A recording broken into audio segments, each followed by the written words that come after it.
Oh, good morning everybody, and a very warm welcome to Wild Earth here at Djuma Game Reserve this morning. We've been sat here with this impala herd for about 10 minutes, just chilling. I was waiting for them to cross the road, but there's just so much going on, and there's two little males that they're probably about just over a month old, you can see. And they're just starting to try and put their heads together and fight as they would as adults, but it's just so much fun watching them.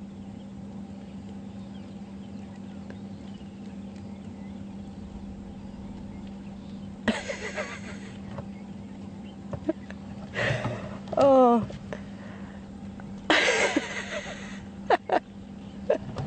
It's one of my favourite pastimes, is watching an impala herd, especially with young like this. It is just fantastic. Well, welcome on board Wendy this morning. My name's Tara, and on camera we have Andrew, and Peter is back in final control, and I'm really hoping it's quite overcast, so maybe we'll get some movement from the cats. We did lose the leopard yesterday. He actually went from where we had the vultures, he actually cut across to where Mvubu is and Gary Cutline, and he ran into a herd of elephants, and we literally got there 2 or 3 minutes just too late, and he scattered. The elephants weren't too happy with him being there. So he went up towards Mvubu, so we'll see if we can check out that area. But we've got the same problem as yesterday, we've got the mist coming in, so it's quite damp, so I want to stay fairly close to the little house on the prairie. But what I thought we might do is check out the hyena den and see if there's any activity around there. So if you guys are cool, we'll start heading down there and see what we can find, and then we'll slowly start making our way up towards Mvubu Road. I think that's the plan this morning, and hopefully this will lift like it did yesterday, so keep your fingers crossed.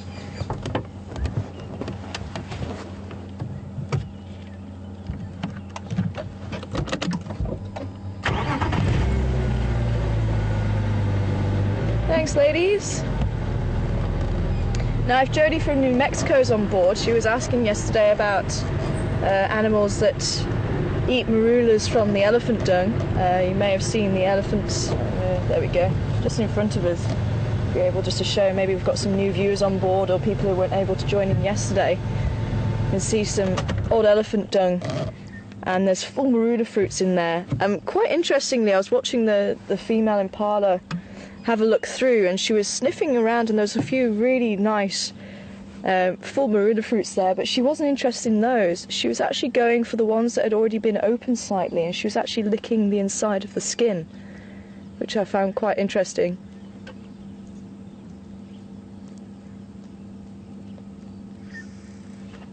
And unfortunately, you just missed, probably about 2 or 3 minutes ago, we had a family of hardy-dar ibis that flew into the middle of the herd.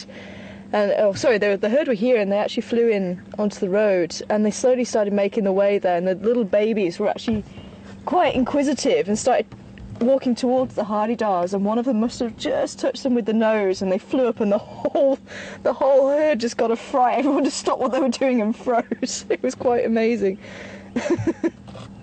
But they're all back to normal now, and they're all grazing and browsing, so I think we're going to leave them. But it just goes to show, anything that does eat marula fruits will come and check out what's going on with these fruits that have passed through the elephant. And that is quite important for the marulas as well, because they have a natural source of fertiliser. There's a lot of goodness in that dung. Just remember, the elephants don't tend to digest too much. Probably taking them about, for an adult elephant, about 150 kilos of food a day, and they'll process about 40% of that, so it could look probably about 100 kilos of dung a day for an adult elephant. I say a lot of goodness in that.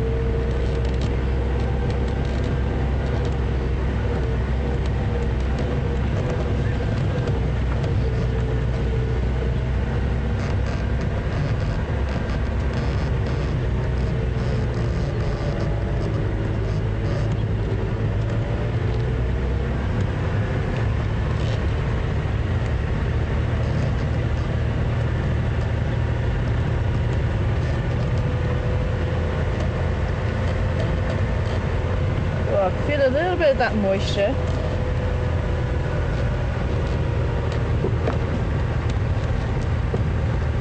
So there's a little bit of hyena spoor just on that corner there, heading this way. So if I get some clear tracks, I'll see if I can stop and show you. And it looks like possibly African civet was having a look around last night. Had a few of those tracks a little bit further back on the quarantine area. And that's an animal you don't get to see very often. Also highly nocturnal. And it almost looks like a raccoon. Black face, black and white rings around the tail, and black and white stripes down the back end of the body, and spots, black spots on the front end of the body. And probably about a raccoon size actually. But doesn't tend to, I know raccoons tend to stand on the back legs and use the front legs quite a lot to manipulate things, but the African civet doesn't do that as much. It tends to walk more like a cat or a dog.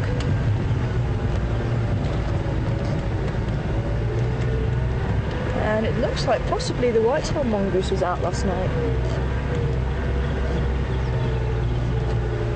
Just reading the bush newspaper. Oh, elephants. Elephants went down this way as well.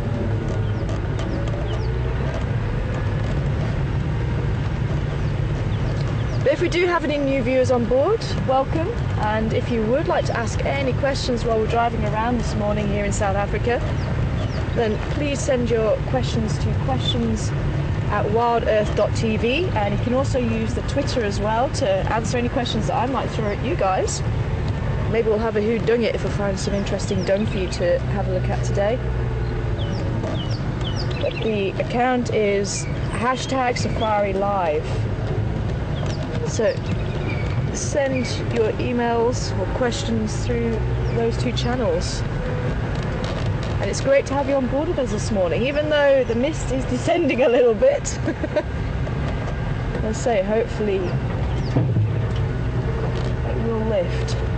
But, let's say, this is actually perfect weather because it's still fairly cool, it's overcast, and sometimes those nocturnal animals can be out and about. Which would be fantastic to see.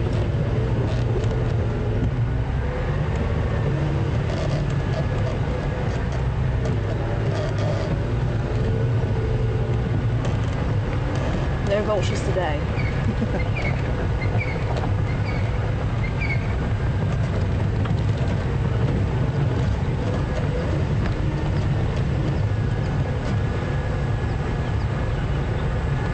Some nice runny buffalo dung from the old Dugger boy, I think, who was here yesterday.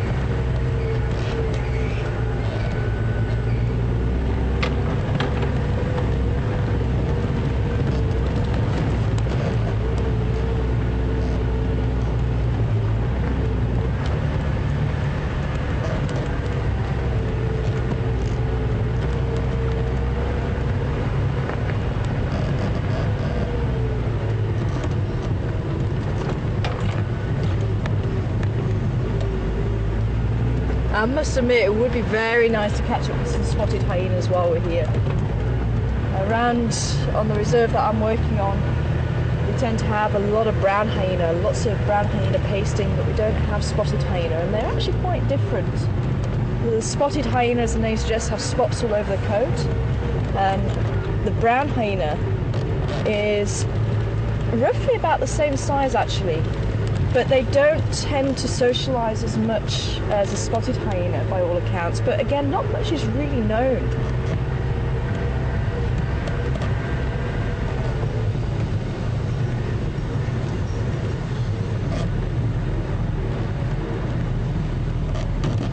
Okay. There is a lot of hyena activity along this road.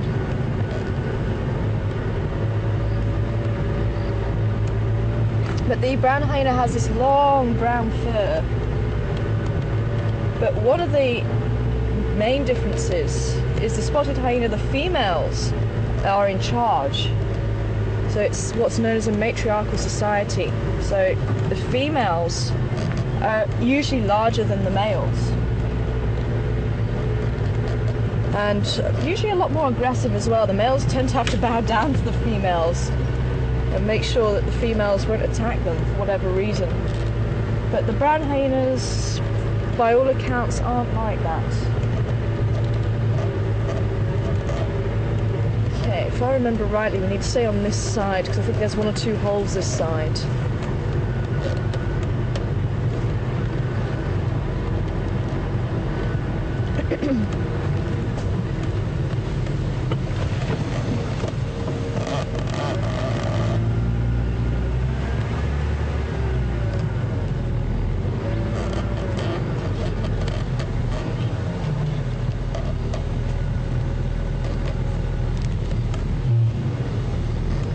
Somebody sat there. There's a pup. Yes. Hello, little one. Oh, how precious. Oh, that's not very old at all. Lucky. Huh? Lucky. Yeah, beautiful.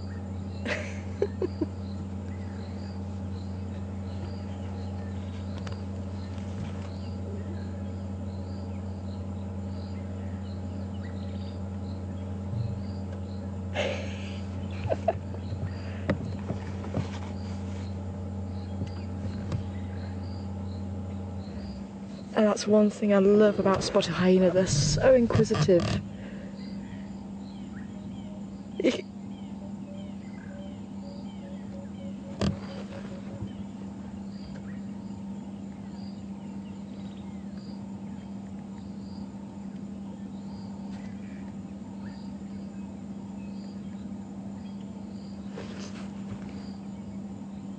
Now, some of you might be thinking, you thought you heard me say we're going to a spotted hyena den, and this one doesn't have any spots. It's because it's so young. They only start to get the spots around 4 months old.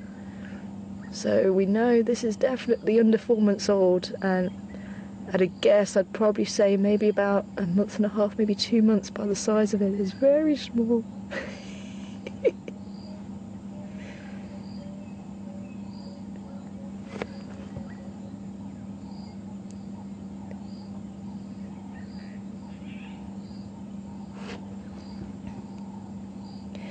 And it's very normal for them to have a den, and a female will have her pups here and she'll come back after a night's foraging and feed them. They actually suckle for quite a long time, usually about a year and a half,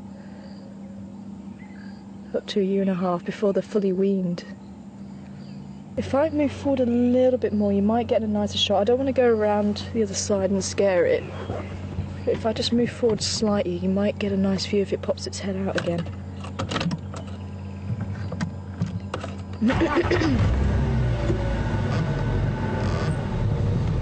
How's that? Have you got a slightly clearer view? Yeah. Oh, and there's the adult there. I can just see her ears.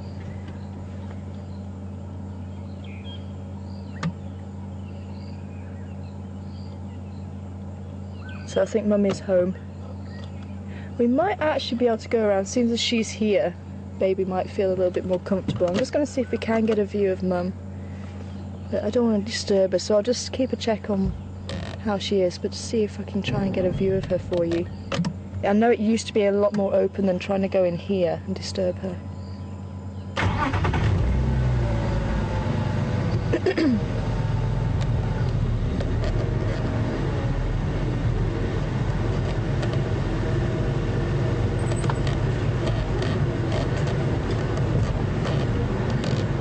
Oh, there's two mums here.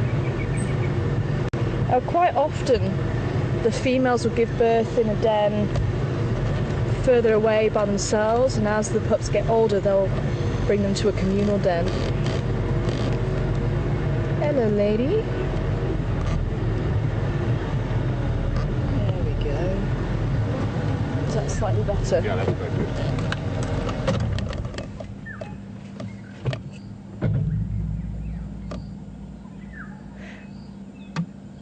And unfortunately, spotted hyena have this bad reputation of stealing everyone's food. And yes, they do that, but they're actually very good predators in their own right.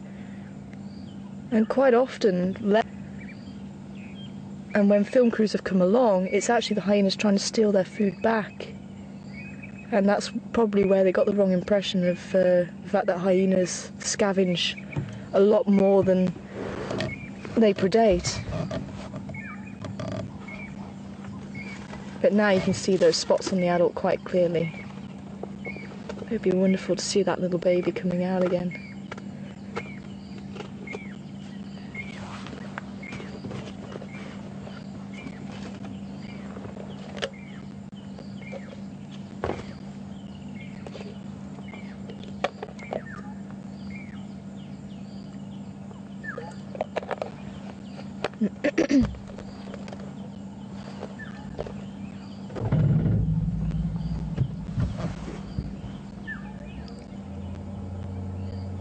And for those of you who might just be joining us, you're here live in South Africa. We spotted hyenas at a communal den by the looks of it. And we've just seen a very young baby hyena. And it was, I'd say probably about, oh, there it is again. Right on cue. Probably about a month old. It is very small, but very inquisitive. And I think that's what makes hyenas so successful, because they do have this curiosity.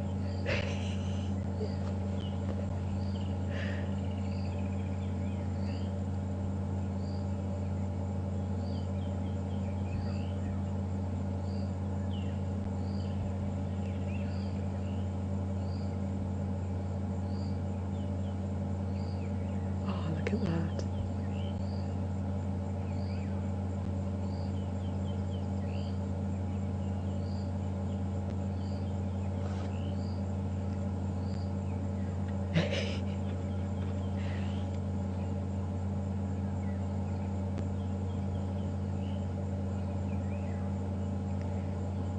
Actually, that one coming in looks like it could have been a youngster from a few years ago.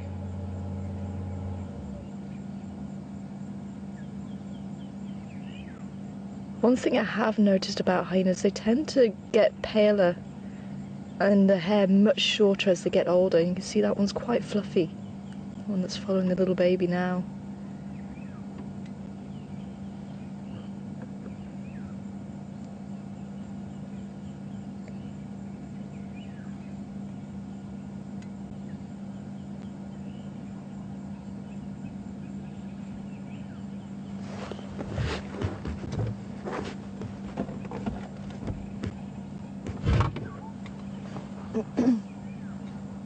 Good morning all stations, the Mbizi Kaya just off of Philemon's cut line is active.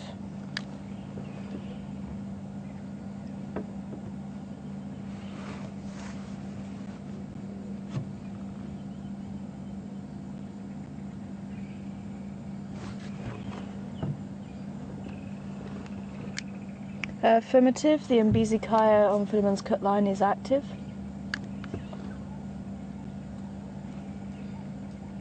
The Mbizi.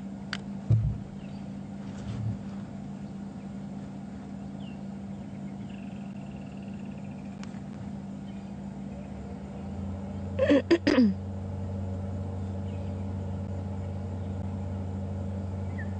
think the guys aren't used to my accent again. It's taken them a little while to understand what I'm saying.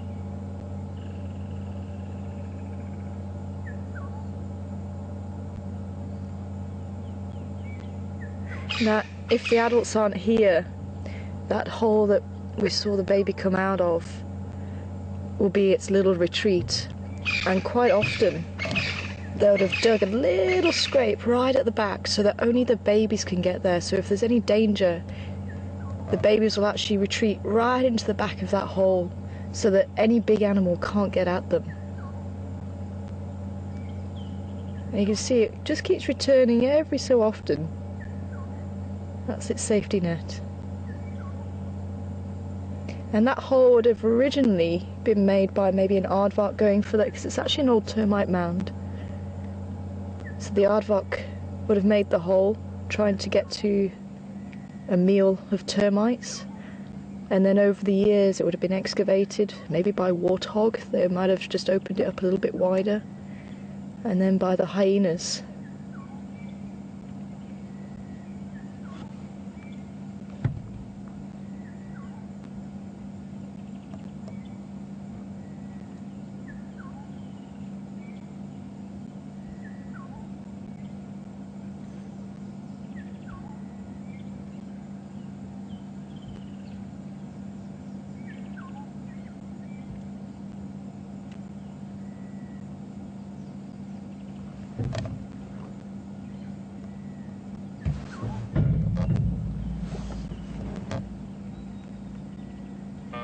There's a question from Gail. I'm not sure where she's from. New Jersey. Gail from New Jersey. She'd like to know how many pups there typically are in a litter. Good morning to you, Gail, and you must have just read my mind. I was just about to start talking about that. Well, welcome from New Jersey. And Gail was wanting to know how many pups they might have. And typically it's usually around 2, although I have read they could have up to 3. Now, as I was saying as we're approaching... Oh, hello, what's going on? You see the mother's got her ears picked up. She's stretching to see what's happening. She might have just caught the scent of something.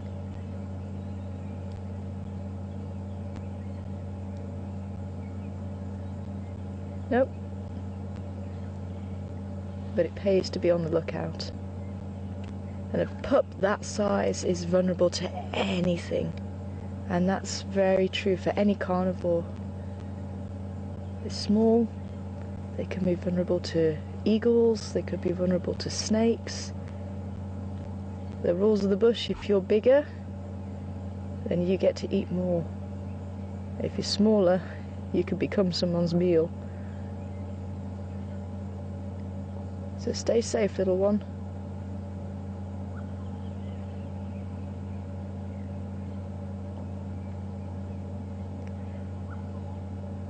But as I was saying earlier, the spotted hyena can be very aggressive, and even at that age, you might even get siblicide, so the babies actually killing each other.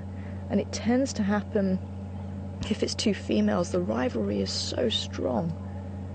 The more dominant female might end up killing the other female, even if it's just by stopping them getting to the teat to get milk.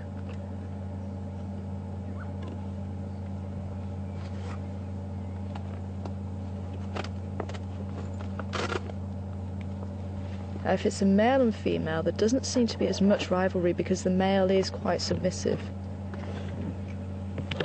And if it's 2 males, the same sort of thing, they're very submissive. So there doesn't seem to be that rivalry, but if there's the 2 females, very strong rivalry. And I wonder if this one isn't a little female, because it looks like it could be just the one. We haven't seen a second pup yet. But now looking at the size, yeah, I really don't think it's older than a month.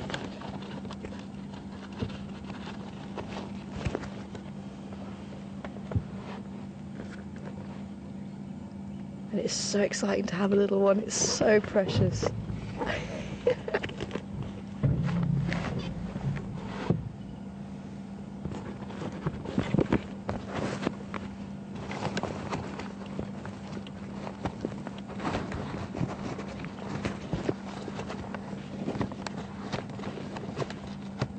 It is starting to get a little bit drizzly, so we're just putting the raincoat on the camera.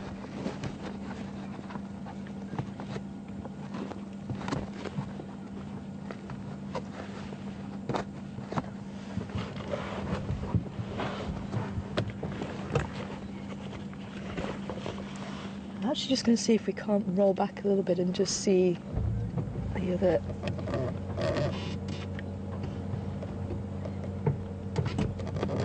Cub. I think it must have been maybe 2 or 3 years ago. Can you see them a little bit better? You see them playing? Ja, ist gut.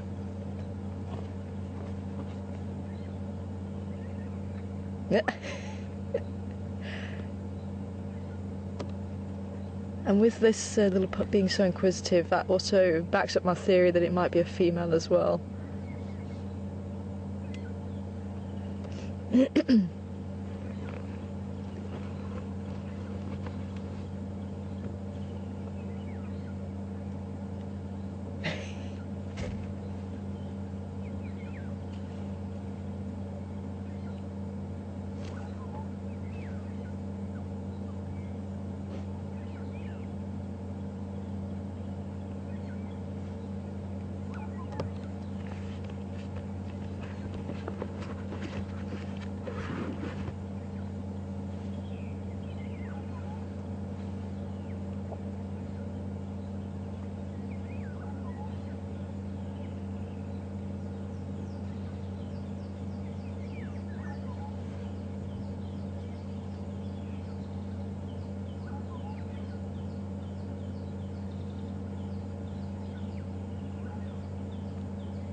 The same family. Now, the age of this little pup, it might be the same. I'm not sure how long ago Peter found it, but it could be the same. That was in November. November. It was already a month more old at the time. Oh, okay. So it was in November and probably about a month old. So this won't be the same pup. They grow very rapidly, but they say that the family members could be connected, and maybe that pup is still around. It could be at this den. Maybe we're just not seeing it. I haven't been around to the other side of the den, but we didn't see anything as we came in. And with the adults being around this hall, I'd say this is the active side of it.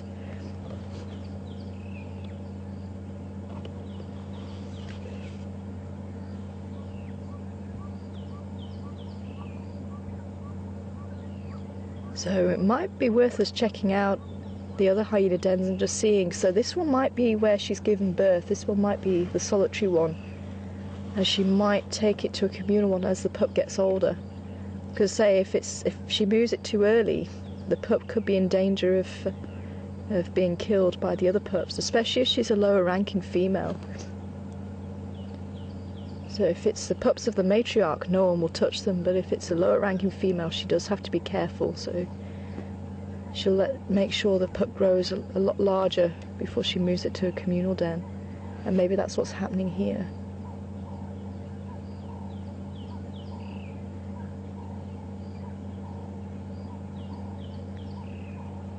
Yeah, look how boisterous it's playing. I would say that's definitely a little female.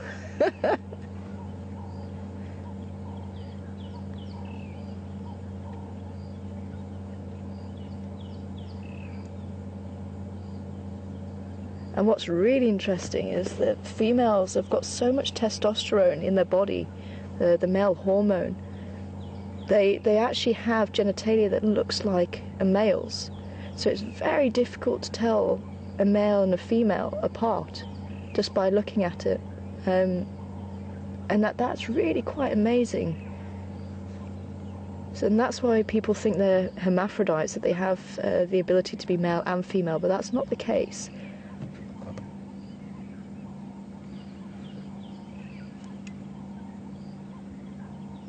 They just look like a male from the genitalia.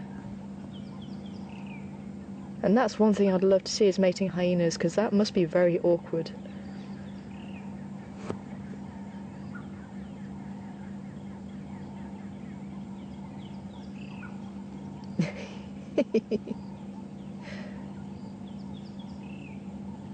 Hyenas might not be your favourite animal, but how can you not love to see that little baby? I remember when we did have a hyena baby, it was 3 years ago. I think it got nicknamed Teddy, and I think that helped to melt a lot of hearts who didn't like hyenas at the beginning. But I think they're very misunderstood creatures, and highly intelligent actually.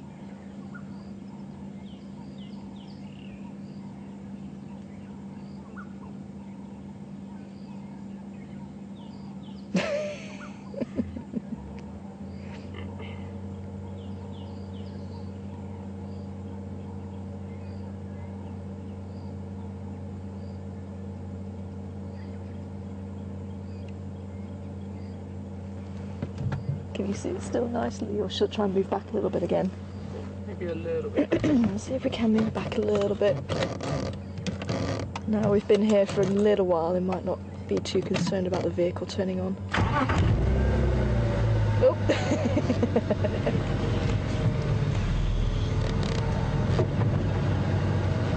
You see it nicely there? Yeah, that's good. It's alright, little one, we're just moving.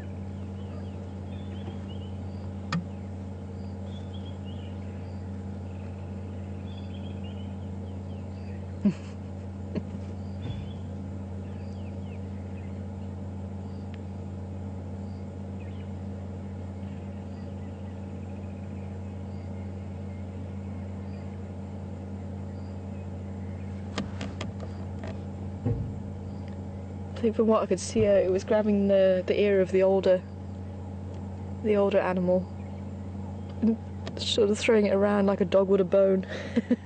I must admit, I would not like to be on the end of those teeth. Little needles. There you go. Going to Mum for reassurance. I'm sure she'll go back to what looks to be the older sibling. There we go.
don't know if you're hearing the hyenas. Slightly. There's this really low that I think the adult the baby's playing with is giving. It's almost like a reassurance that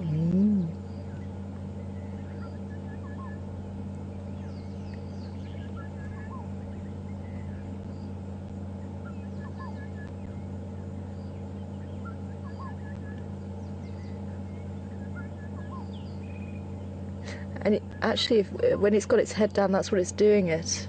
And quite often when there's a contact call, they'll call into the ground so it amplifies the sound. So when they do that low, I would say it might just be too low for the microphone to pick up. He's really getting a spring in his step, eh?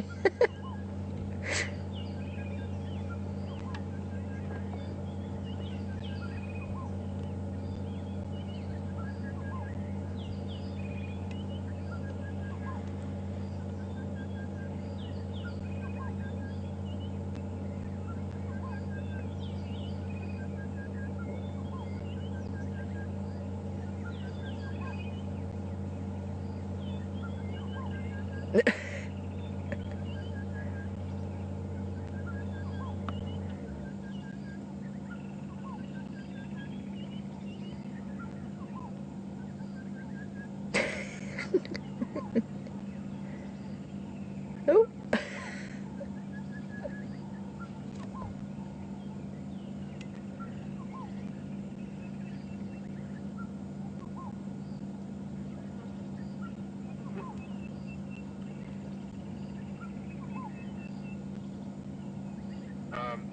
Gwendolyn from California would like to know what that bird is that you can hear calling in the background.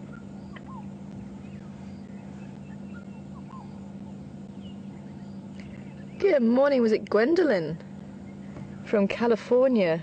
Welcome on board this morning. And you're hearing a bird in the background. I've been so focused on the hyenas. I've just been enjoying just watching them. I've actually phased out any sounds. It's quite amazing. The bird that is calling in the background that I think you are picking up is the oriole. It's just behind us in the tree. Black-headed oriole. Kind of going... Oh, that was very bad, wasn't it? Wet my whistle a little bit.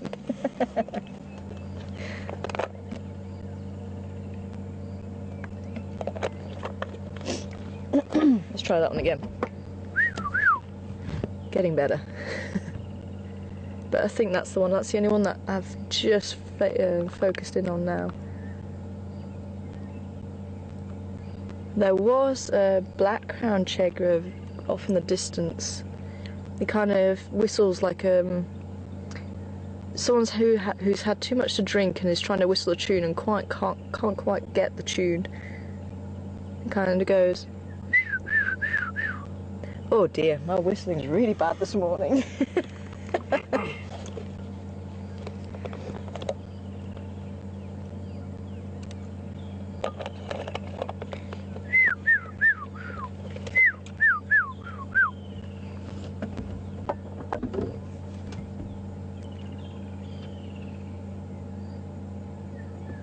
And the woodlands kingfisher's just starting to join the chorus now as well. Chip chirr. I can do that one. It doesn't involve whistling this morning. I was having a very nice conversation with the black-headed oriole just as we were setting up the vehicle. He had a lot to say.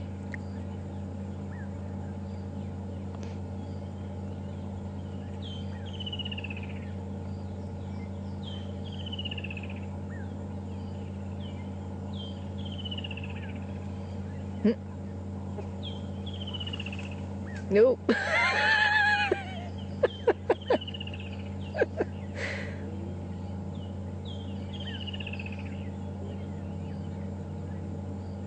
There, she's calling again. I wonder if you're picking it up.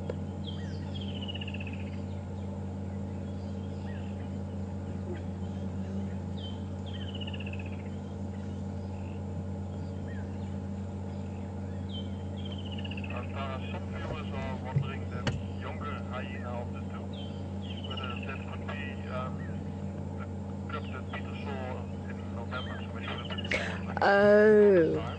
okay. Or is it too big to be that young?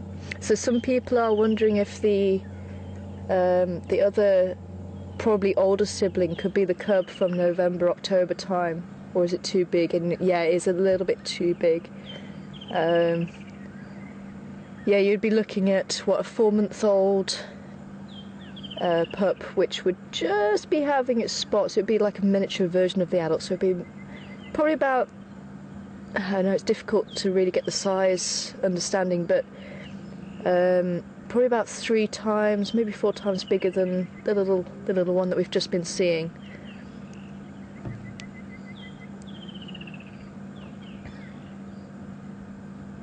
So this one's almost adult size. I wonder what's going on. I'm going to actually reverse and just see if we can't see around the other side of the den. Something's going on between those 2 adults. See if we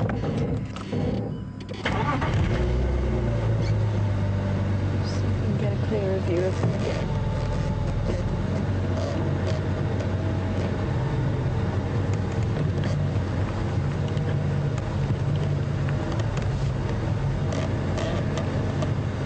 So I think this sub-adult that we're seeing is probably about a 2, 3, maybe, yeah, 2 or 3 year old.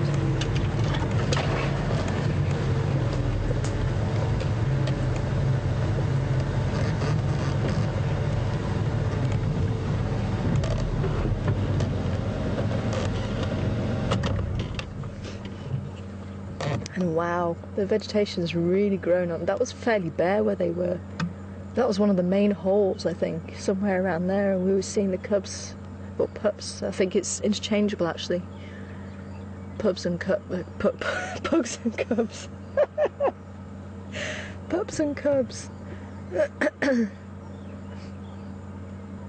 Because hyenas have actually been messed around a little bit in the whole taxonomy. So they were originally classified as dogs, and you can see why. Originally, the classification was based a lot on the looks of animals, and you can see they do look like a dog. They've got that long nose, the muzzle does look like a dog, the ears, the rounded ears. Even the claws are out constantly. Now with cats, the claws actually get retract, so that they get protected and they stay sharp. But they have been changed from being in the dog suborder to the cat suborder, and it's all to do with what's going on inside the skull. There's a few similarities between the skulls of true cats and hyenas, and that's why they've been reclassified as or part of the cat order.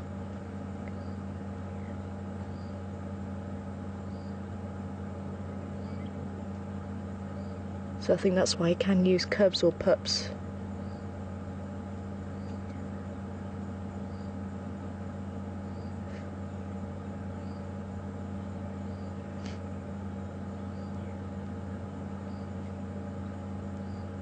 Oh, that was just magical, hey? And the weather looks like it's starting to lift a little bit. Yeah, hello.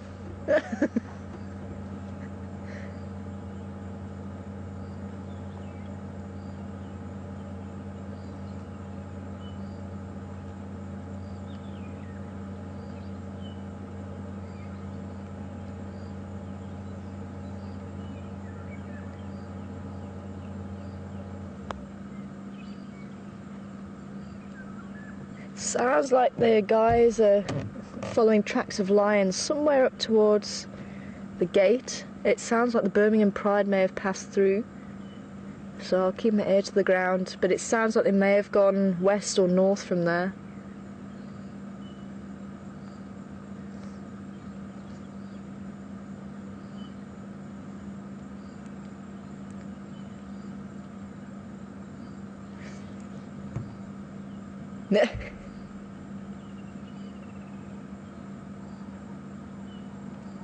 Oh, that is too precious. Oh, I'm certainly going to look forward to actually catching up with it in the next 2 weeks. But shall we take this opportunity while the weather is lifting, see if we can go and find anything else for you this morning? That really was wonderful, but I'm sure we'll be back to visit over the course of the 2 weeks. Thank you very much, ladies, for letting us view your little one for a little while.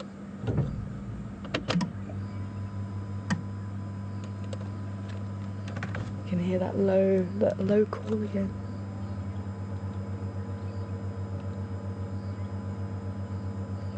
So I think it is just a little bit too low for the microphone to pick up.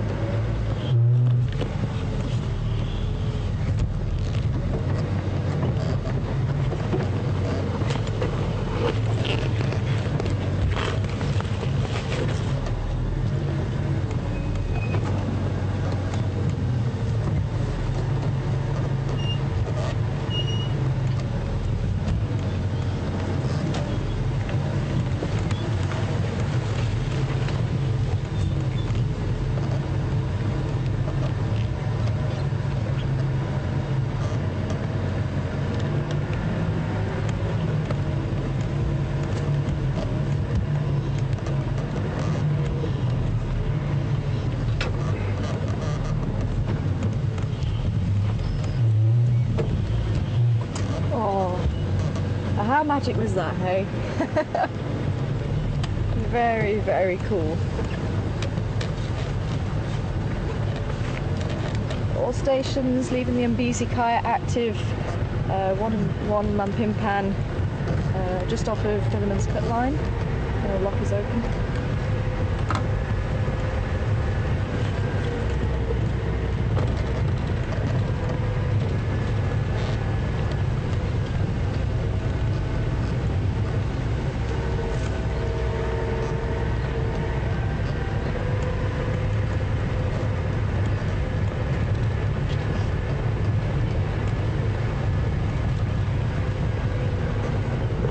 Oh wow. Oh wow. Thanks for that information, Ella from Arkansas, and Tina, I missed where you were from, but thank you very much for that information. Apparently Mark saw mating hyenas in December. I bet that was amazing. I'd love to see that footage actually. I must say it must be pretty awkward. Okay, let's have a trundle down towards Mvubu Road. As I say, maybe we'll be lucky.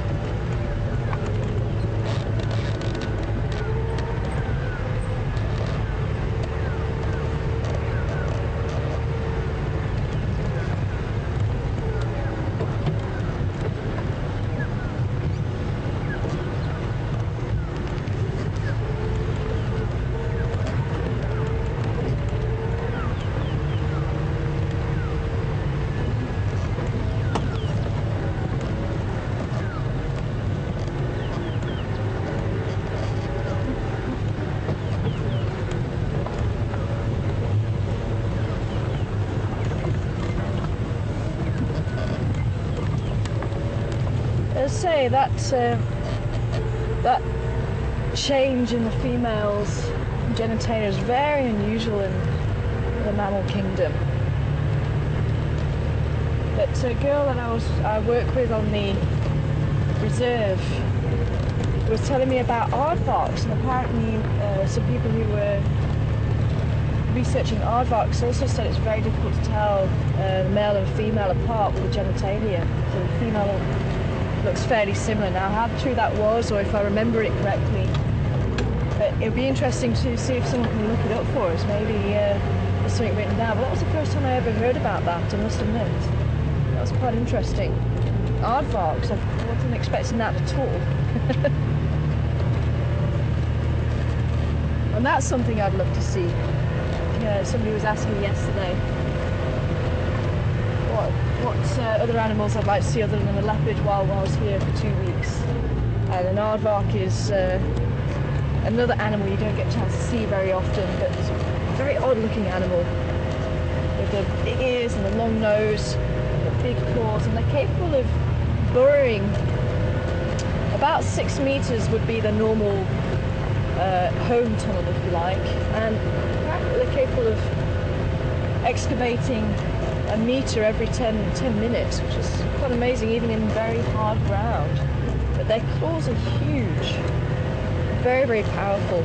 I remember a colleague of mine saying that he saw an aardvark out on the plains, and there was two black-backed jackals, and they were actually coming in from both sides, tormenting it.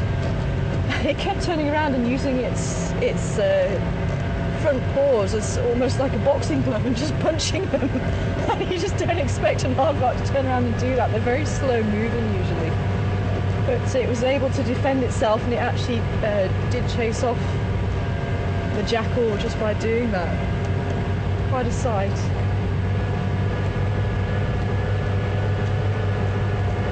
But what was really amazing to me, I did actually see an aardvark pick up the pace a little bit, and it almost hops like a kangaroo when it's getting speed. It's quite unusual. It was something I never even expected it to do. And it did 2 laps of the vehicle.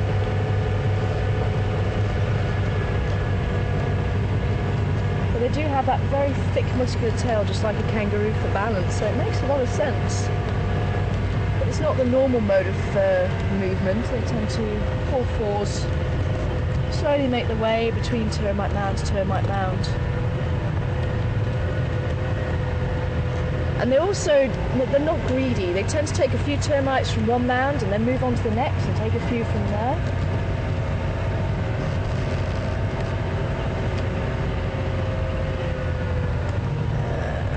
Just trying to think now. Actually, no, that was the road I wanted to take. I'm going to try and go around the back side of Quarantine and just see if there isn't anything going on there. Especially with this big herd of impala here.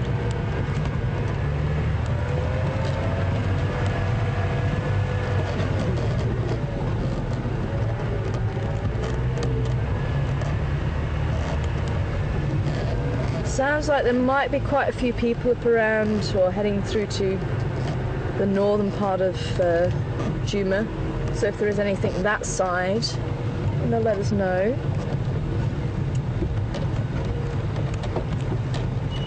Sorry, ladies. Oh, there's a little baby there.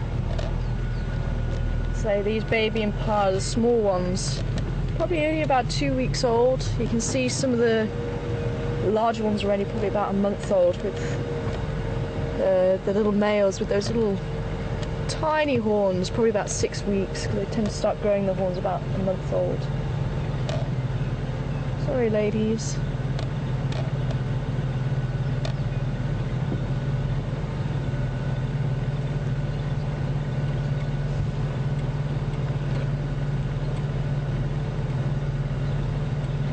You may have seen the little ones just bouncing around just as we started drive, kicking their back legs, and if you have a look at the black on the back of the impala legs, that's actually a gland. And they're not really too sure exactly what it's for, but the theory goes that when they kick the back legs, they give off this chemical that the other impala can smell and can follow, so the herd can stay together. But it's also, for me, it's very visual, so I wonder if they see that black as they're running away. And it tends to be when there's predators around, and they'll kick the back legs and jump as high as they can. They show the predators that I'm very strong, you know, I'm going to outrun you. So it could be a couple of things, maybe to show the predators or to try and keep the herd together, but certainly if it gives off a chemical, it could be to keep the herd together, and both male and female have it, which does back up that theory.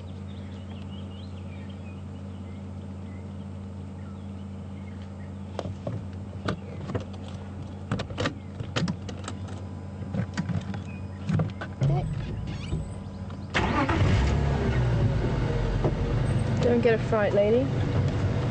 Are you going to try and cross as well? Okay. No?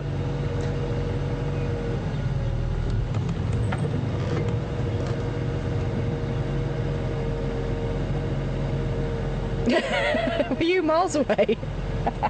I did wonder. She looked like she was miles away. Oh, something big behind me. You going to join the rest of the herd, or are you going to stand there?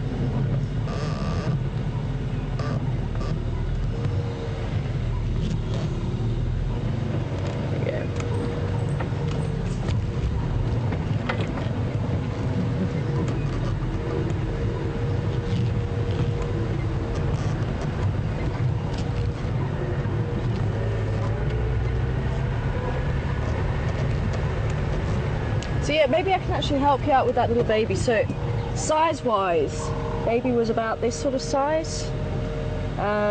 So yeah, when they're about 4 months old, which is what the other one would be, you're looking something about that sort of height, maybe that sort of length. If that works. Well, my hand's going out of frame. Something like that. So yeah, so much bigger than the baby, but not as big as an adult. Adult, you're looking about, oh, how big would an adult be? Probably about between a medium and a large-sized dog.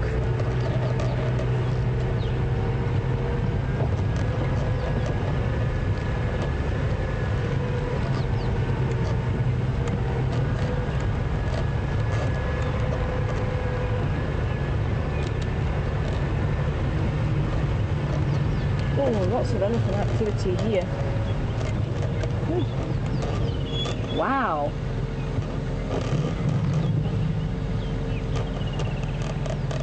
See all the dung and all the... I think they were actually having a... Let me just move back a little bit. Maybe for a dust bath. Try and get rid of any parasites on the skin.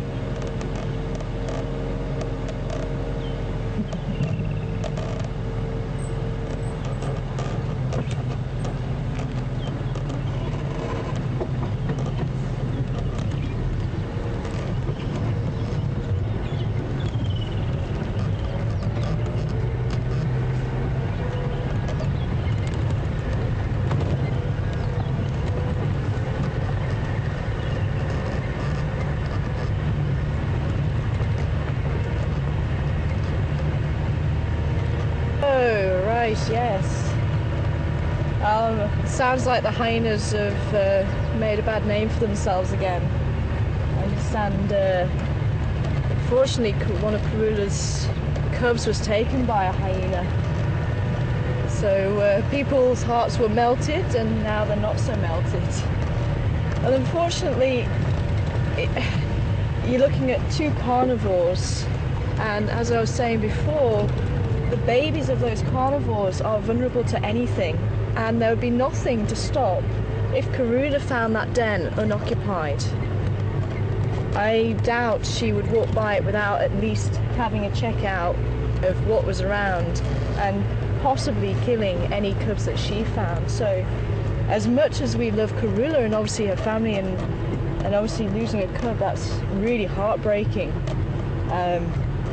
And you know, it's never easy, especially when you get so attached to these animals. It's never easy because you feel a part of their family and you feel their loss. But we do have to remember this is nature as well. And as I say, if Karula came across that little pup, she would probably do the same thing, unfortunately. So we've always got to try and remember and put it into perspective. And actually, I think losing this, so this would be her 5th litter. That's quite incredible. Because leopards, to have the success rate that Karula's had with her cubs, you're talking about 4 litters of 2. So you're talking about 8 cubs she's successfully reared so far. And she's had this fifth litter. I'm not sure if she had 1 or 2 cubs, maybe someone can fill me in. But to lose 1, so that's the 9th cub. It's obviously, as I say, it's heartbreaking to hear that she actually has lost one. But in the grand scheme of things, that's still pretty amazing that it's just been 1. That really is amazing. And that just really goes to show how successful a mother she actually has been. To have the accolade behind her that 8 cubs have survived to adulthood. Now, obviously, what goes on after that, we don't know what happened to Shavinzi. But we have heard about Djuma and Mishu. They've gone off, and I think Mishu went to the north and I think he went to the west. I did hear Djuma was stuck around for quite a while, but it'd be nice to hear if we have any updates from him. And obviously her daughters, they've gone on and had cubs. And unfortunately, I think, was it Shadow who lost quite a few of her cubs before she successfully was able to rear some of hers. And unfortunately, that's why predators tend to have a number of cubs or pups, whereas you get the herbivores, they'll have maybe one. We've got some young wildebeest in front of us, but at least Mum can maybe put all her efforts into trying to protect that one, but if she had any more, it would be very difficult. Whereas predators kind of tried to have a few, maybe 2, 3, 4, and with lions, you know, up to 5 or 6, just to try and hopefully get one through to adulthood. Because obviously it's very different for carnivores and herbivores.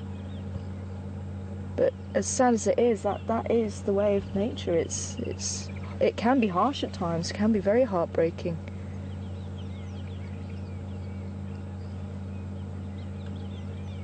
But how about these? If predator came along now, I mean, you're looking at something that could potentially help keep their cubs alive. So again, you know, if one of these baby wildebeest got taken out, again, it would be extremely upsetting. But if the predator doesn't hunt, doesn't have food to keep the babies alive, so then the carnivore might die. And that's the whole thing about nature. It's all interconnected.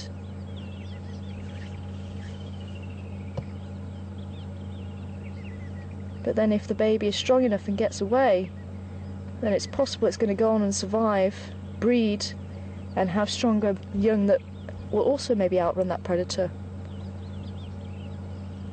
But there's got to be that balance. And if you have too many carnivores, if every carnivore survived, they'll be taking out these young wildebeest and young impala, and they would absolutely decimate the herbivore population. So if the herbivores die, and there's too many dying, then the carnivores don't have enough to eat, and then they're going to start dying. It is this cycle. So I hope maybe we can redeem the hyenas for you, as heartbreaking as it is.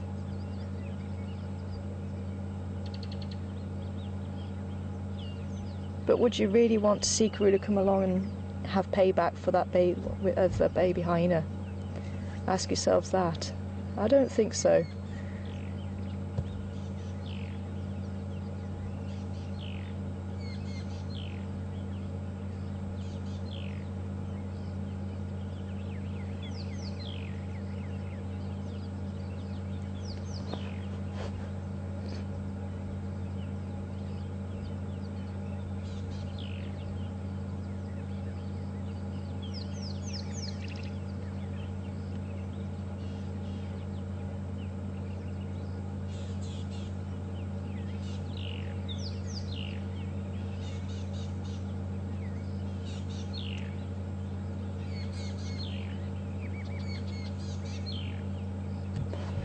There's quite a range of ages on those young wildebeest. You can see there's one that's slightly brown still, and then you've got the ones that are a little bit older. And remember, herbivores do tend to go a lot quicker than the carnivores, because they have to. Their life depends on it. If they remain small, as I said earlier, if you're small, you're anybody's meal. So as they get bigger, then obviously less carnivores are able to hunt them.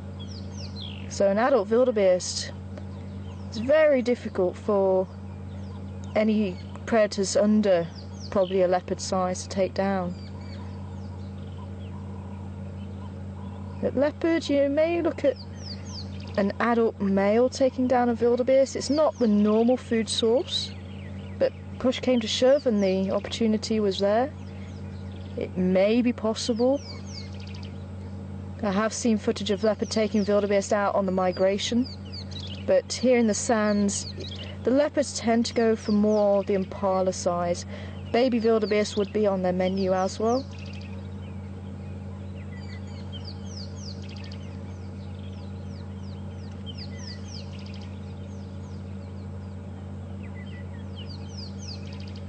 Now, I don't know if you actually can see, but they are called blue wildebeest, and they have this slightly slaty grey look about them, which is where they get the name from. And this is the only wildebeest you're going to be seeing around in the sands, but we do also have the black wildebeest in South Africa, but that tends to be in the grassland areas, so more towards the central part of South Africa. Their horns are slightly different. The horns actually go to the front and up. Now, on the wildebeest here, you can see the horns go to the side and up. And you can see they've got a black mane and black tail. With the black wildebeest, the body's black, but then the mane and the tail are white. So those are the two big differences between the two. And black wildebeest is slightly smaller in size. But so it is quite difficult to get an understanding of size on the video here.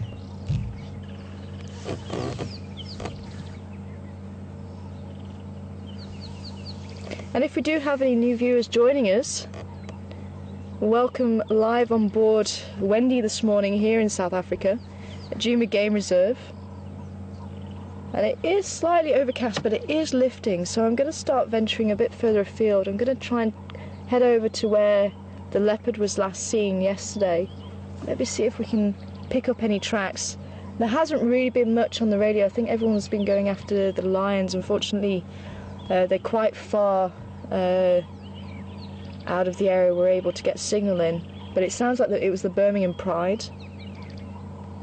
But apart from that, I don't think there's been any other tracks picked up. So we're going to see if we can head around and find anything for ourselves.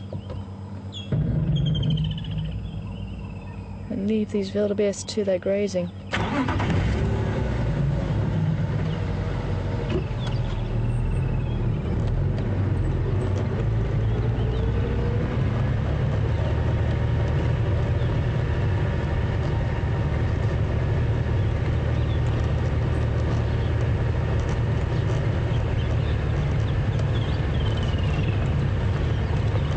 I actually think hyenas have got quite a sense of humour as well. I was just telling Andrew yesterday, because we were on the other side of... Oh, hello. I just see a rump there with somebody. Maybe it was another wildebeest. I'll just have a look.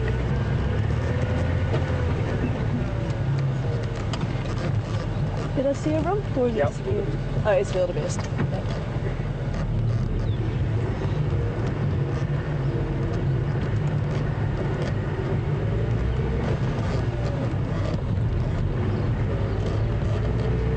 But yeah, it was actually on the opposite side of the open area from where we are now, and the impala were giving this alarm call as they were looking down towards the dam, and we were trying to work out what they were seeing. And just it was just the funniest thing. A hyena just comes sauntering up to them, stands right next to them. So we have the impala kind of here. The hyena just stood next to them, looking at them and looking down to where they were looking, always with this confused look on its face. And the impala that stood next to it kind of did a second take of this hyena and suddenly realised that maybe it should be standing next to a hyena, and kind of did a little jump to the side. It was just brilliant. I think we were just off air at that point, so unfortunately I don't think anyone was able to join us for that, but oh, it was just hysterical. And this hyena just had a look on his face like, what's your problem?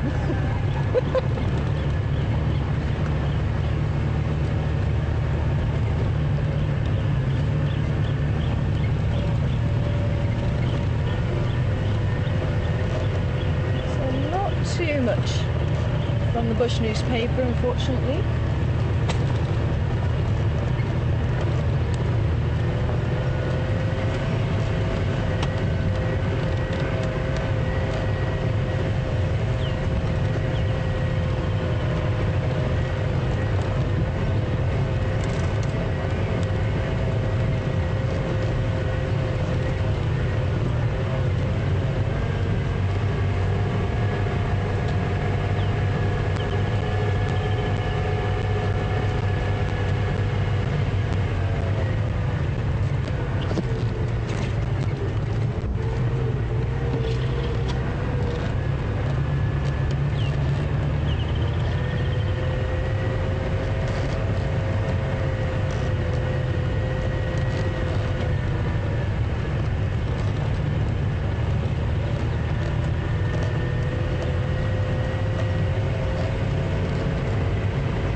thank you. Thanks for the information.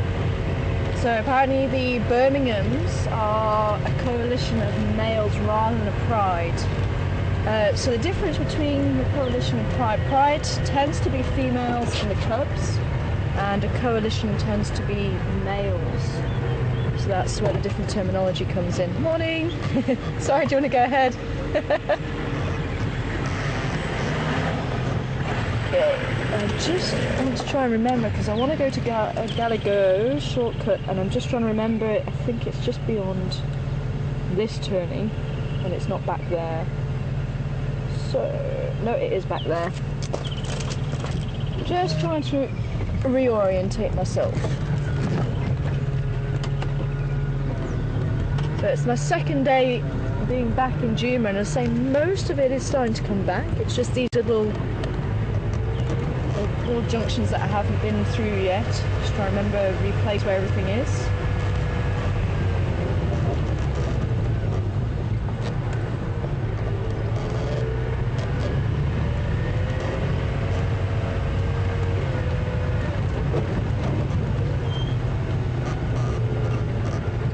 So the Birmingham coalition is, actually, if someone can help me out, I think, is it 5?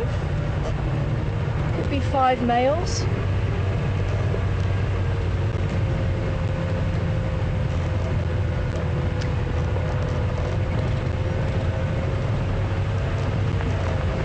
And it's quite interesting actually, because when I was a kid, it was always given, or we were always given the impression that the lions is the females, the cubs and the males, and they always hang around together, and that's actually not the case. Sometimes the males will have a pride and they'll stick with those and maybe go off a bit by themselves and go and protect the boundaries of the territories. But sometimes the males can actually incorporate a number of female prides, and they'll go between the female prides, and it could be somewhere between 3 and 4 prides within their territory. So it really depends on the area and the situation as to how the lions actually organise themselves. And that's one of the things I really find fascinating, that the behaviours in different areas can change slightly. And if the lion pride numbers get too big, they can actually break off. I think that's happened with others. So they had the main pride, the mother with the daughters once, and obviously it got too big, and maybe some of the daughters started picking away and having cubs of their own and their own pride.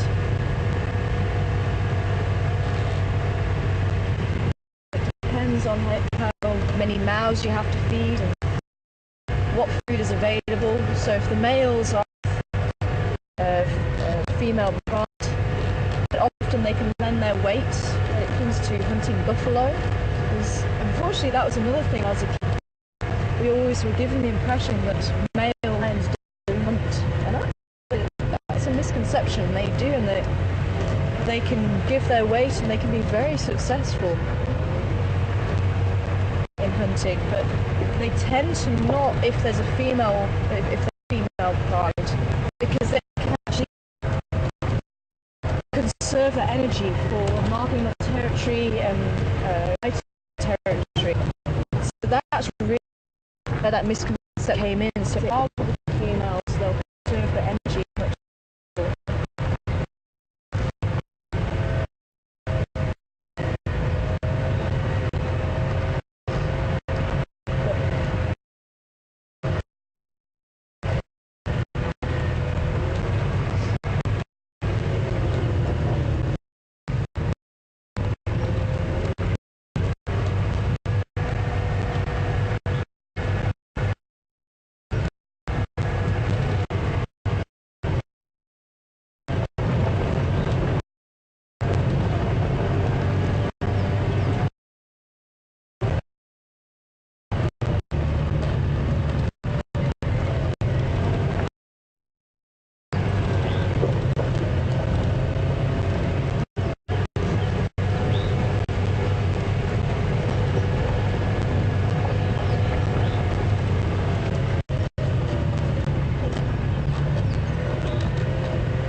car for that. Thank you very much.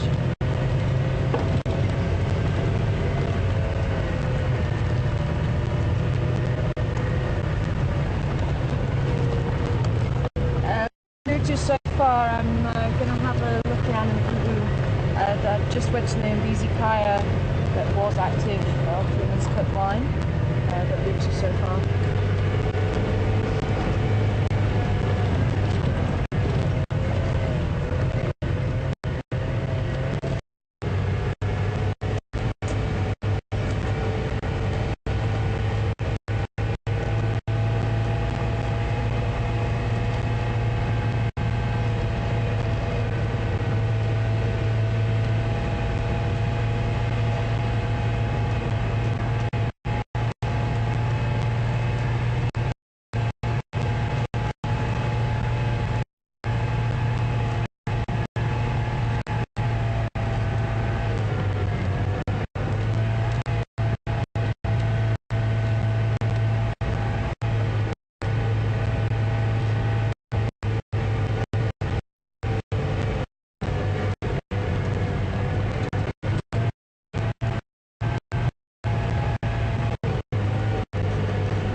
Still breaking up, the features are looking better.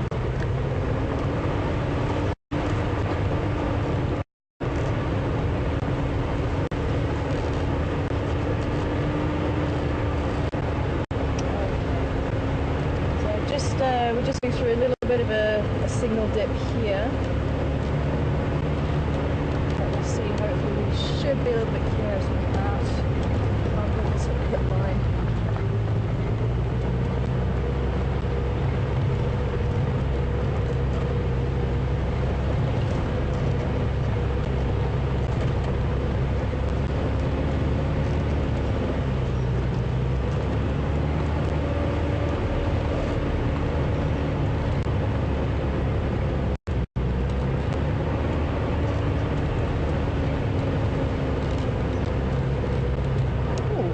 Who are you? Did you see the bird just landing in the marina up there? Yeah, I did.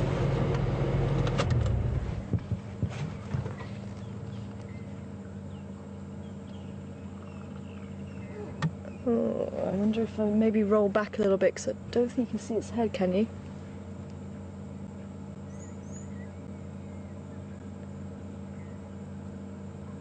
I just saw a slightly larger bird than a dove just land in that marula.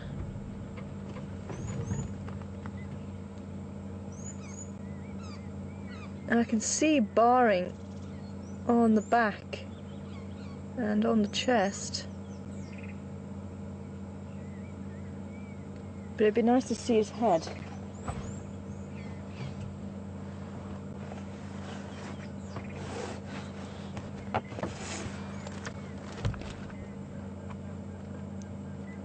So if you guys do have a nice view of it, See if anybody can actually ID it, because I'm struggling to see it properly. Can you see its head at all? No.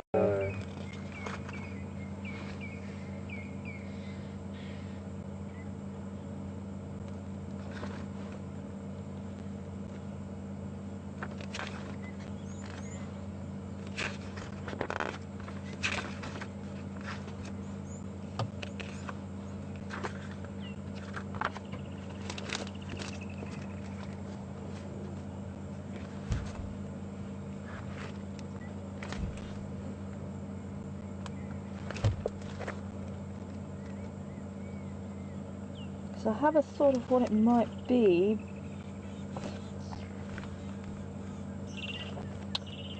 but that barring on the back is throwing me a little bit.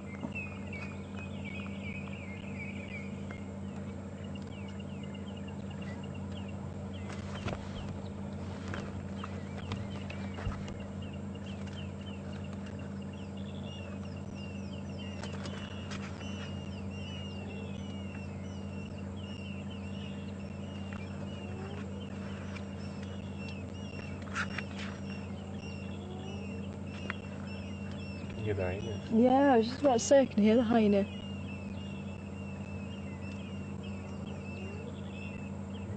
Contact calling.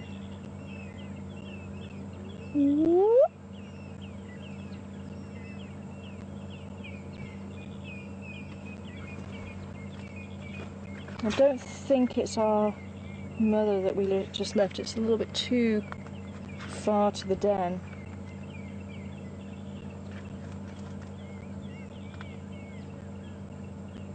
Let's see if we can still hear it. Yeah, it'd be interesting to try and get an idea on that bird. But mostly grey by the looks of it. See if anybody does come back with some suggestions. I'll have to keep an eye out. It's a bit far. Yeah, it's a little bit. As I said, I just couldn't get a good look at it, but it looked like there was a little bit of barring at the back.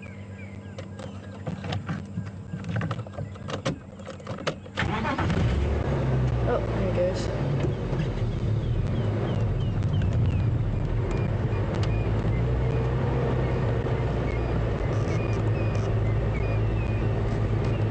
Oh, I can hear the Admiral's whistle of the grey hornbill.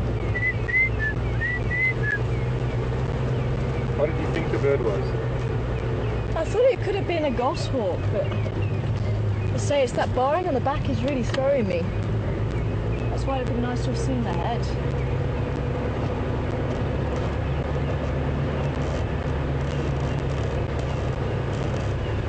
Oh, there. They're displaying up on top of the ruler.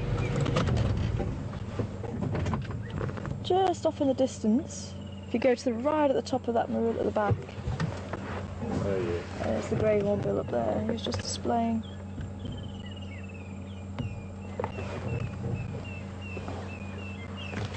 And the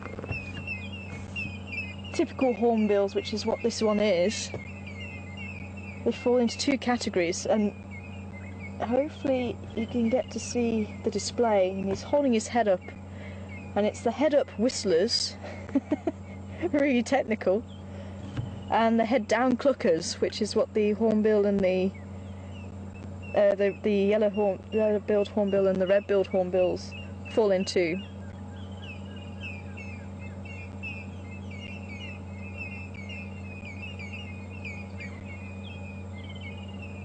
There you go. So you can see the wings were flapping and the head was being thrown back, which is where they get that split from. So if we see the yellow-billed or the red-billed hornbills displaying, they have the heads down and they do the clucking, that cluck cluck cluck cluck cluck cluck cluck cluck cluck.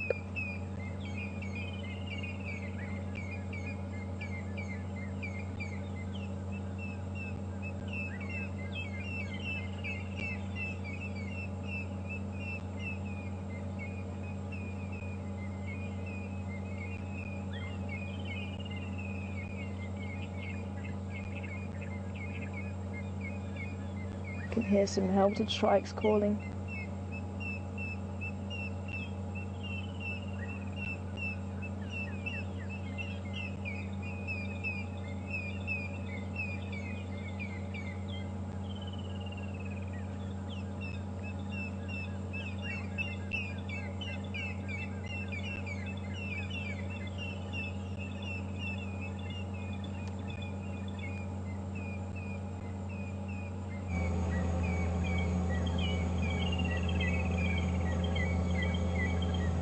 It's nice to see them displaying.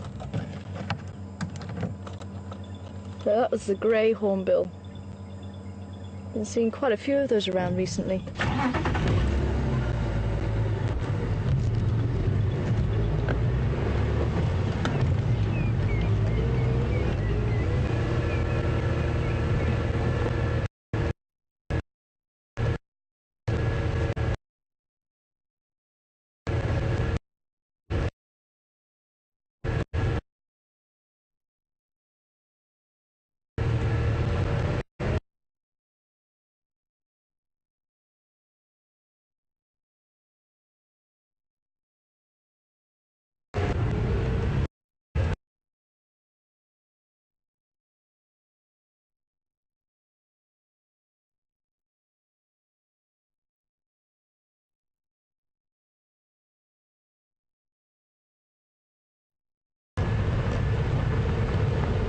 Going to be checking out all these little termite mounds just in case there's a leopard sitting on top of them. Because this kind of weather, they might well be doing that.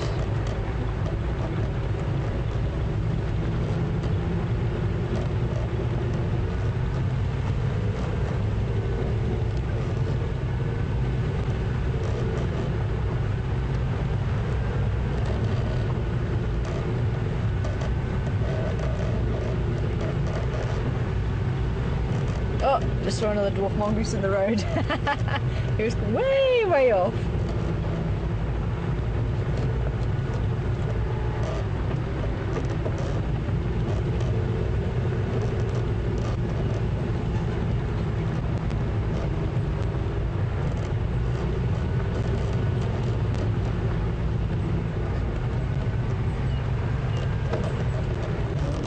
I can hear you. Oh, there. Yeah, just here. Very cool. There's a lot of foliage there. I don't think I can get a nice view of them. Just let me know if you get a good view. There's one just at the back there.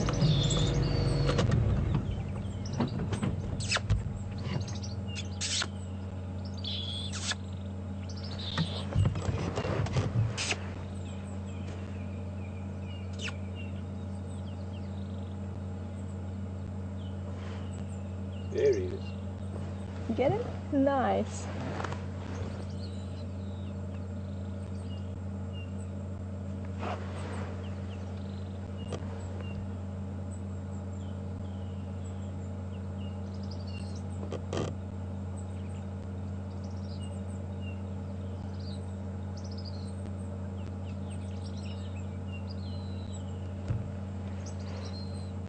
And we're really close, so I'm really hoping you're hearing that little chirping sound that they're doing.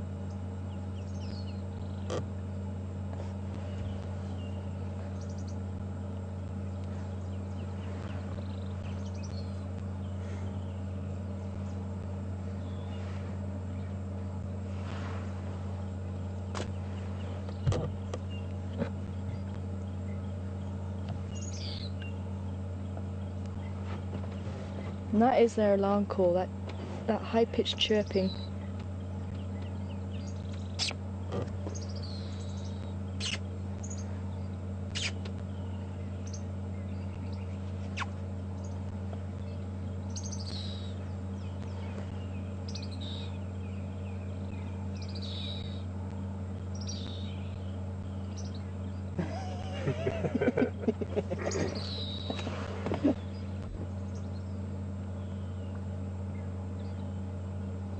And unfortunately, because the foliage is so thick, I'm struggling to actually see them myself, but it looks like there may be a couple of youngsters there, is that right?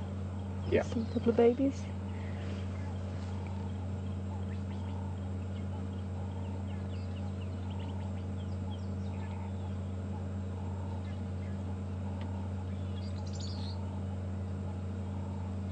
Gotta try and keep an eye, because sometimes they do come close to the vehicle. They're so inquisitive, just like the baby hyena.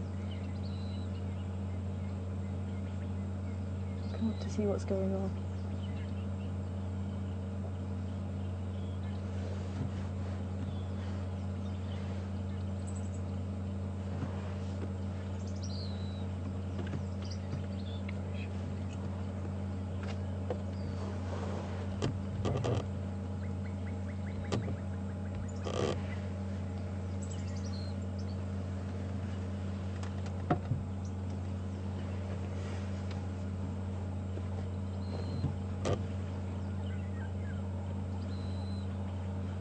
It looks like they're starting to get ready for their morning forage. It looks like. I can't see if they're sitting on another mound. It could well be. Well, they might have already been foraging. It is a little bit late for them to start foraging, I think. But then again, it is overcast. They might have had a late start to the morning.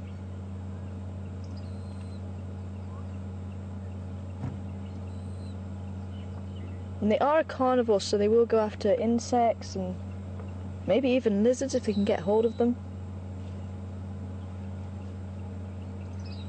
I have seen them take a spider off its web before as well.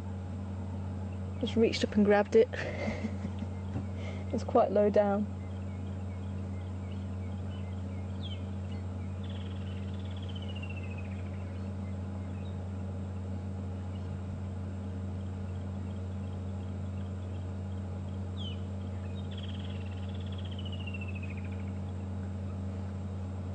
They're edging closer and closer. Are they? Yeah.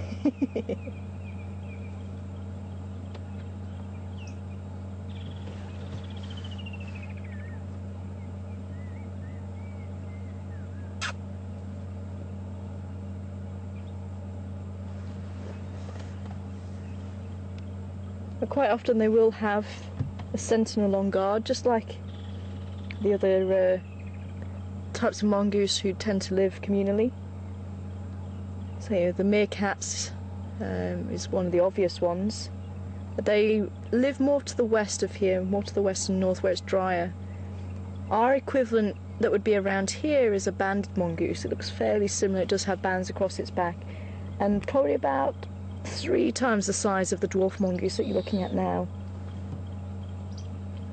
But then we do also have mongoose that live solitary, and each one actually has a different role to play. So these guys are actually diurnal, they're active during the day.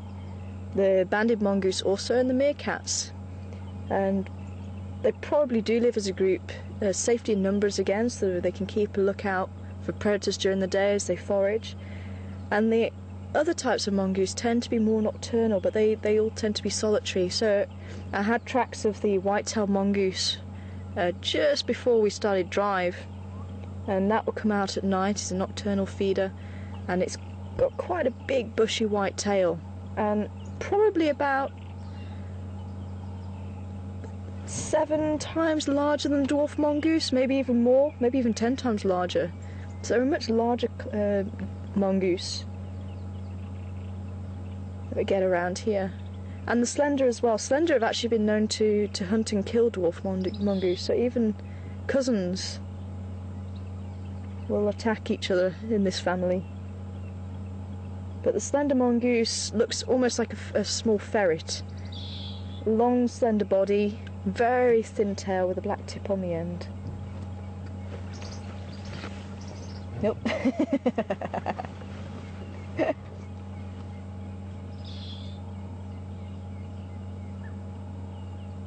And it's amazing, these guys will give an alarm call for certain things. And some aerial predators, like eagles, now I think it was down on the coast, I think it could have been down towards the Cape, but I'll have to try and see if I can remember the details.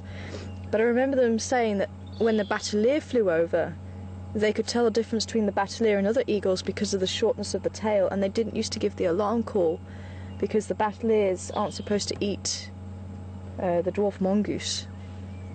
But what was really interesting is here we actually, when I was explaining this last time I was driving, and they were all out on the termite mound, and we saw a battleair fly over, and those ones did actually give the alarm call. So it was quite interesting to hear the difference again between the different areas and what they've actually learned. And maybe there was maybe it wasn't it couldn't have been the cave, it was battleairs. It must have been more towards the eastern side.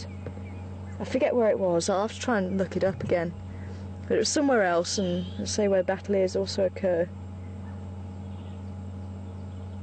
But quite amazing. Oh, there's one out in the open nicely just in front of us. Oh.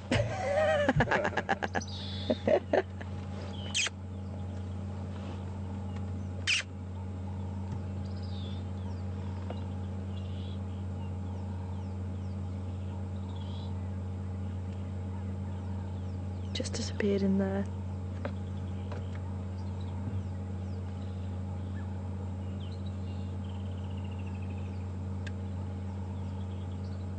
Yeah, it must have been towards the coast on the eastern side.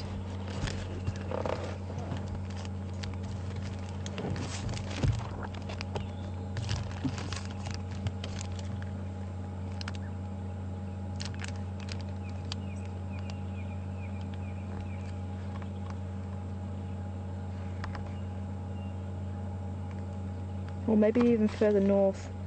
Yeah, I'll see if I can try and find out that location for you.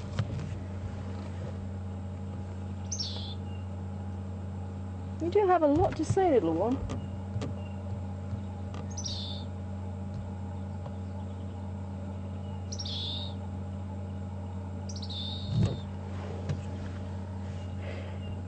Cool. Alrighty. Well, let's leave them to it. Chirping away there. I just. It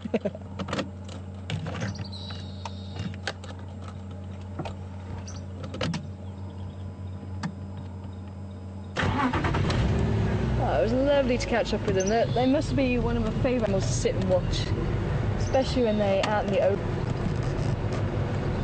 And it's that whole family interaction again. And they'll groom each other before they go out foraging. Make sure they get all the parasites, all the external parasites off each other, and keep themselves clean. But it also strengthens the bonds as well. Just like the baboons, they'll do that as well. And even the impala, we didn't really see too much of it today, but they will groom each other and try and get as many of the ticks and the parasites off as possible. And obviously the oxpeckers will help with that. If the oxpeckers try and land on these guys, they'll squash them. And you also find that they don't tend to land on carnivores just because they could become prey as well.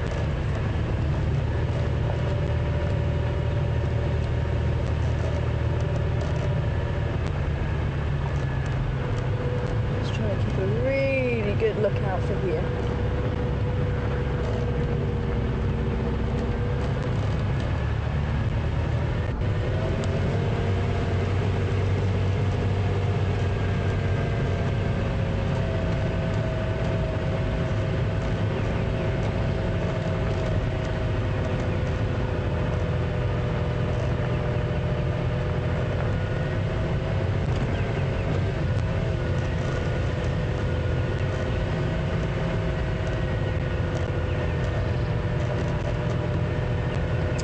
Welcome on board to some of the regular viewers who have been used to. You might need to give me a little bit of an update again. But yeah, welcome back on board. Some of those viewers who have been used to the HD quality of the drives, and we realise we are streaming in a slightly lower quality than what you've been used to. So apologies for that, but we are making improvements, and it's all to do with the transitional period, and hopefully it's actually going to be even better than before. So do bear with us. I hope you're still enjoying the drives anyway. And we are seeing some wonderful animal interactions this morning, and I'm hoping we might even find a spotted cat for you, but I'm not going to say the name because it seems to be jinxing it. So I'd love to try and catch up with one for you, but do enjoy it and do bear with us. As I say, just remember, this is something so unique. Other people have tried it and not been able to be successful with it. The fact that we can actually be with you, or you can be with us live here in South Africa, driving around the world famous Sabi Sands, here at Djuma, looking for whatever the African bush has to offer us. And you can actually be a part of that from the comfort of your own home. It still blows my mind that we're able to do this, you know. So many years on, and we just it's just incredible. And hopefully, as I say, once we go through the transitional period, kudu, you'll actually have even better quality viewing.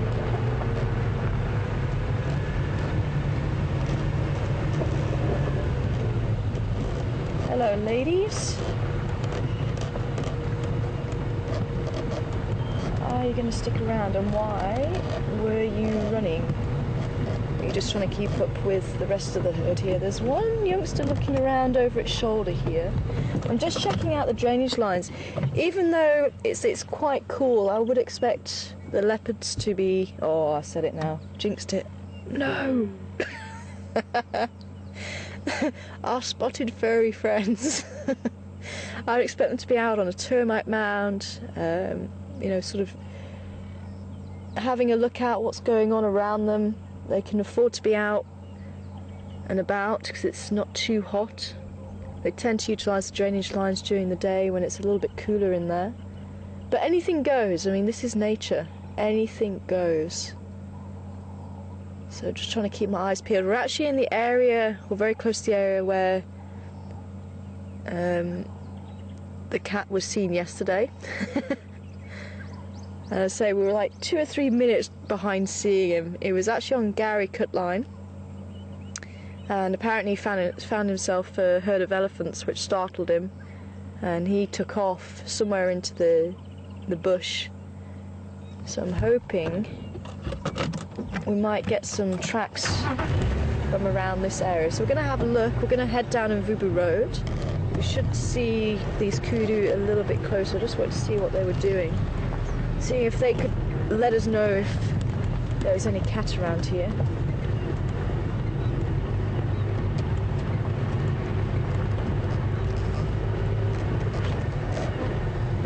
But it was believed to be Djuma. That's it, right? I forgot to write it on my hand and say it 20 times last night. I will try today. Oh, sorry, little one. And if you were actually on board yesterday morning, you might have remembered me talking about the white tail, and she was displaying that quite nicely there for you.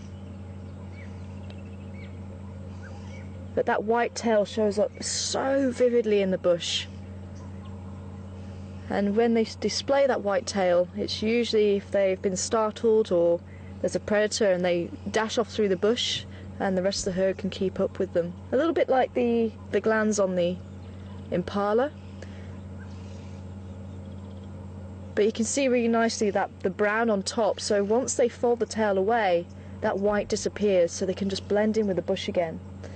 And again, that can also confuse the predator. So if they've been focusing on that white tail as they've been running through the bush, and then all of a sudden the kudu stops, puts its tail down, it disappears. So hopefully remains hidden from the predator. And quite often they'll use, alongside that, the startle response. So as the predator is looking around, if they're getting closer to the animal, they'll literally freeze right up until that last second. So the predator is just on top of them. I'm just going to move around and see if we can get another view of them through the bush there.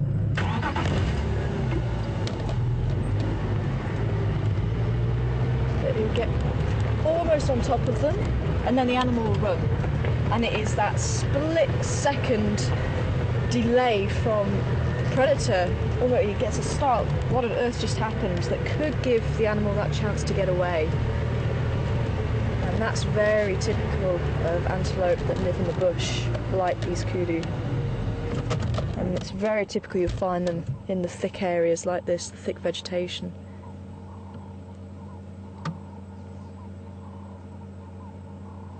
And we were lucky enough to see some nyali yesterday. And, ooh, check, she's got her ears forward, she's trying to see if there's anything there that might be a problem. It's constantly trying to check for any signs that the animals have picked something up that could potentially be a danger, be a threat, because obviously their livelihood depends on it.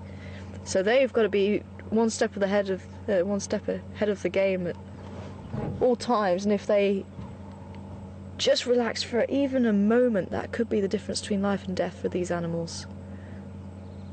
So she's just making sure whatever it is that caught her attention isn't going to be a problem.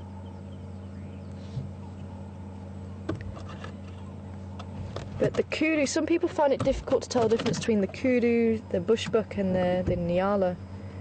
And the kudu you can hopefully see quite nicely. I'm going to move closer again so we can see them a bit better again.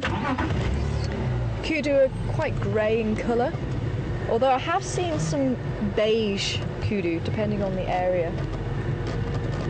But they tend to have a lot of stripes on their body, and the stripe pattern is unique to each individual. But it's also those big ears of the kudu that give them away. There's actually a little young female just here, right next to us.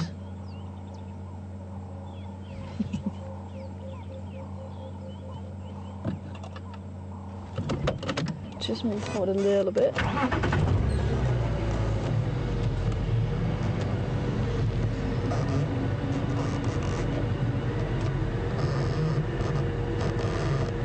Oh, you would go back there, wouldn't you? Let's see if we can get through the opening again. Just to try and show you those big, beautiful ears. And obviously that's going to help to aid them. Can you see them nicely through there? Yes, okay. So that can aid them, because say you can see how thick this bush is. We're struggling to try and get a nice view of them.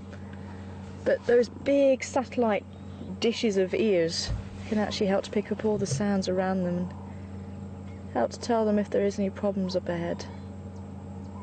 Because obviously the eyes, they've got very good eyesight, but it's going to be hindered with all the bushes.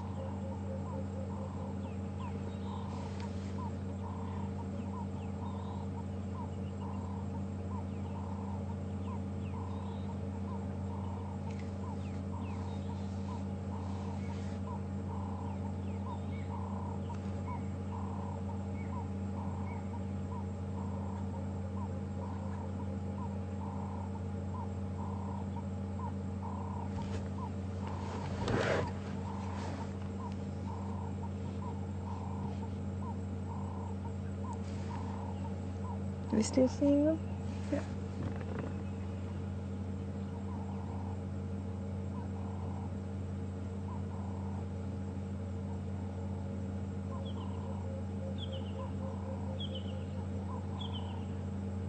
Now you might be hearing a bird in the background. It's got quite a low... Oh, there's another kudu just in front of us.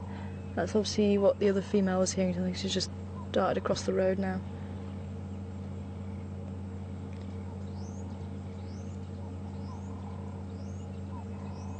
But it's got quite a low boop boop boop boop boop boop boop boop boop boop boop boop.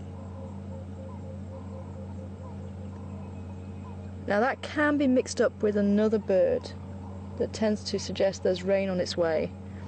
So the bird that's actually calling is the emerald-spotted wood dove.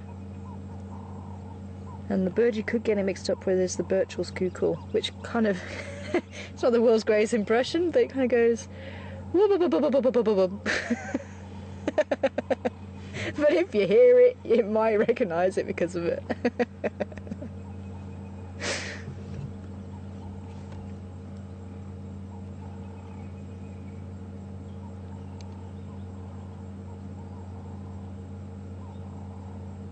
Cool. Alrighty. Well, we're on the top of Mvubu Road now, so we're going to take a slow drive along here. See if we can't pick up any tracks of our cat. Bless you. Bless you.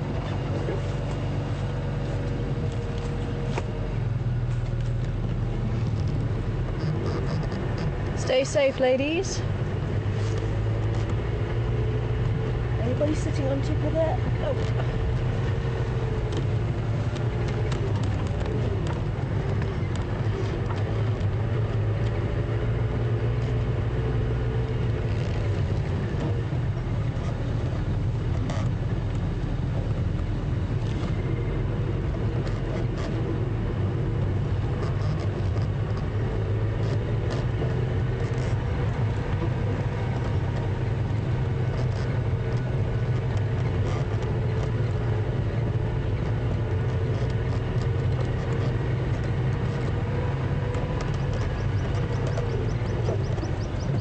Okay, let's start you guys off now. If we've got any new viewers on board, one of my keen interests, let's say, is the tracks and signs of animals, and this can help you to locate animals. So what we're doing, we're driving along here and seeing if we can find any tracks of the cat that was left in this block here somewhere yesterday. Now it could be that he's already crossed, maybe it crossed on an area that doesn't tend to show the tracks very well.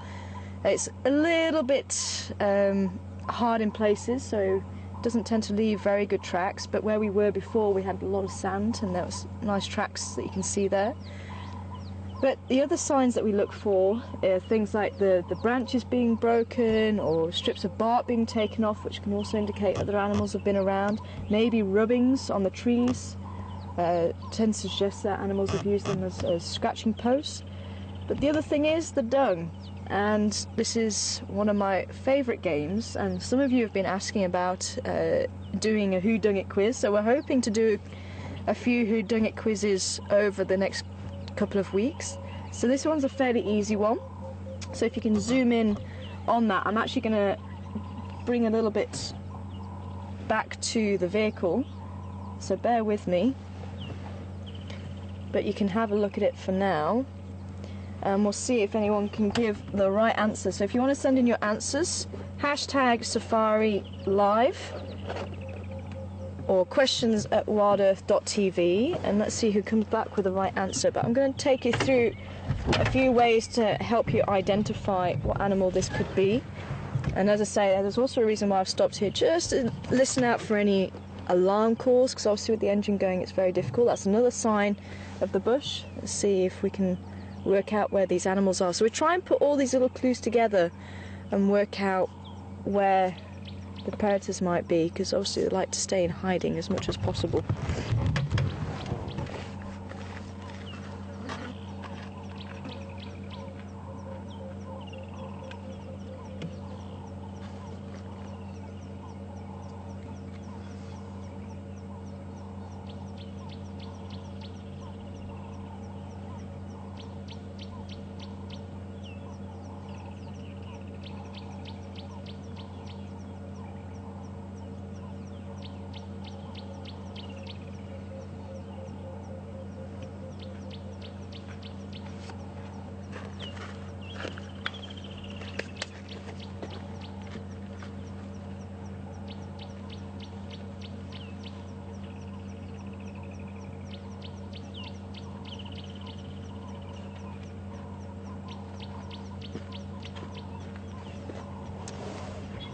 Okay, so one of the big giveaways is the fact that I'm picking it up. So this belongs to one type of animal rather than another type of animal. Now I'm talking very broadly. Have a look at what's in the dung. That's another thing that we look at, is the content of the dung. You can see there's some form of fruit in there. It's very coarse, which means this animal doesn't have a very good digestive system. And look at the colour as well. It's quite red in colour, so there's a lot of tannins in there, which tends to suggest this animal will eat a lot of bark, maybe roots and things like that that contain those tannins. So if you look at that colour, and this is quite fresh, so if I was looking for this animal, I'd be on the right trail. But there isn't any tracks, so it does tend to suggest that it was maybe a few hours old, maybe 2 or 3 hours old, and the sun's not out, so it is staying wetter than normal. If the sun was out, you might have a different time frame, but judging by how wet it is, it's still very clumped. There's been no dung beetles come through and start attacking it yet to take it away and feed for its young. So yeah, so I'd say probably about 2 or 3 hours old, putting everything together. So we'll see if we get any answers as we carry on driving. Got a nice smell to it as well. It's not offensive. See, now I'm going to need a stepladder to get back into Wendy. She's quite high, this vehicle, and I'm quite short. And hopefully I did just take your eardrums out by slamming the door. I do apologise.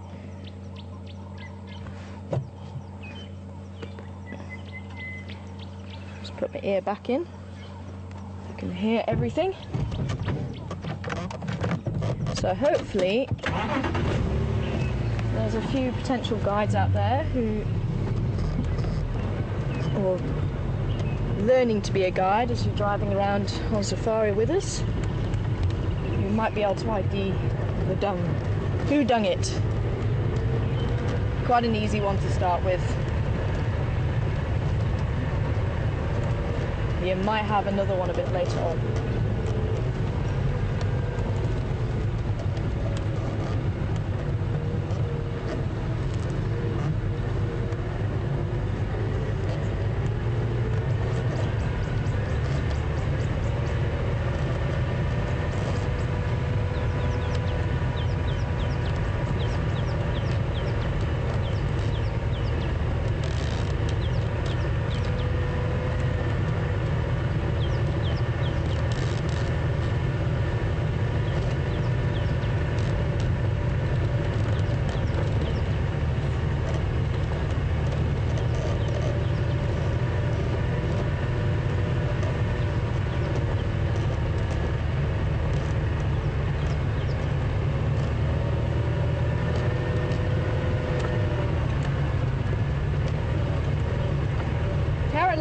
Well done, you're one of the first ones. Sherry and Jason, well done. We've actually had quite a few right answers.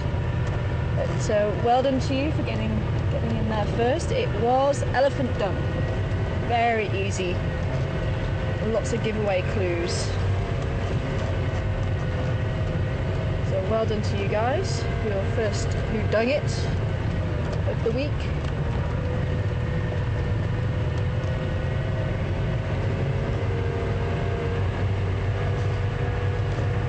Say Who Dung It, I think moved off quite a long distance now.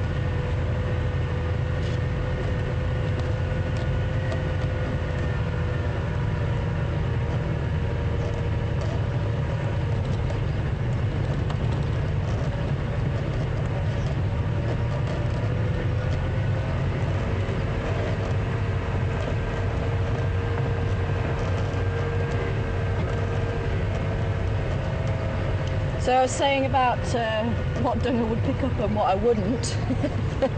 I would not be picking up carnivore dung because there's a lot of bacteria in that. But with the herbivore dung, it literally is just processed grass or leaves. So there's not too much of a problem. And actually there is an age-old tradition here in South Africa. One of the games, the Afrikaans boys, I suppose actually the English South Africans also play it, no? And I've had a few rounds of it myself, I'm not very good at it. But you take a piece of impala dung and you try and spit it as far as you can. So that's the games you tend to play out here in the bush. Box draw competition.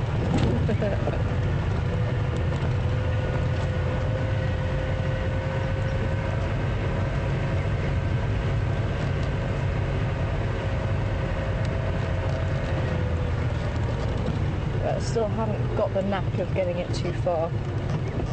It's quite embarrassing, mine's very pitiful. It doesn't go further than a metre. But some of us can get it quite far. I think, I really wish we had a tape measure, but there was one that looked like it was a good 10 metres.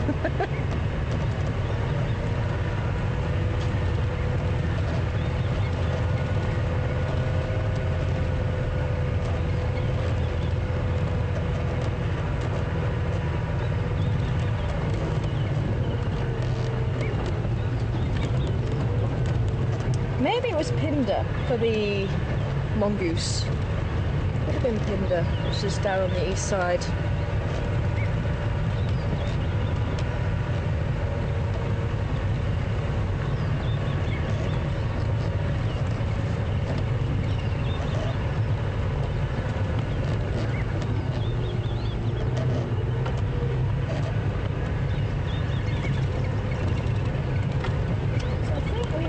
Central, see if anything shows up there.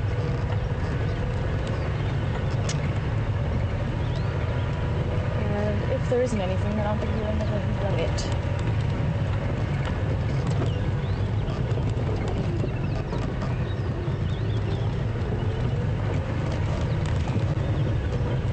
Also, there hasn't been much done on the road. It's been quite pitiful, actually. But we'll keep trying. Anybody on top of that termite mound? No.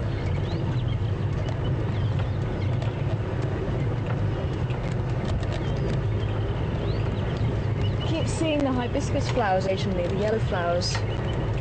They're out in bloom at the moment.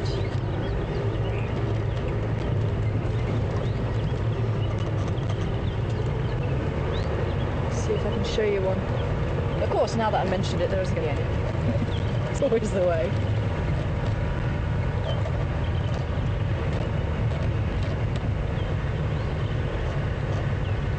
So if you have any questions at WildEarthTV as we're driving around on our live safari. Hashtag Safari Live, you can also send them in there.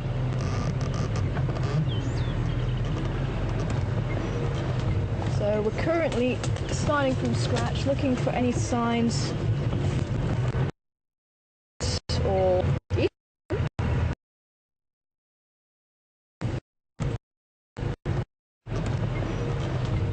we're currently starting from scratch, looking for any signs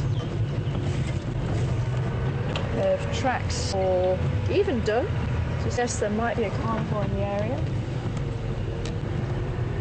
Been lucky enough to see one of the smallest carnivores in South Africa. In fact, I think it is the smallest carnivore. I was hoping someone might look it up for me just to check and confirm.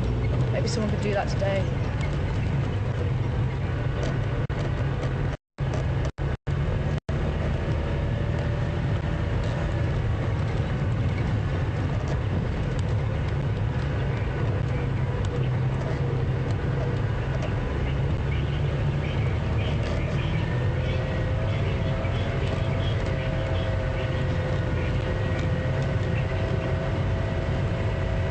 And obviously the hyenas, sure. Totally forgot about the hyenas as well, obviously carnivores too. Look at that beautiful baby. Oh, that was just too precious. Hey, who do we have in the dam? Let's go and say hello. The little steenbok on the left as well. Oh, is there? Ah, yeah, let's say hello to the little steenbok. Can you see it nicely there? Yeah.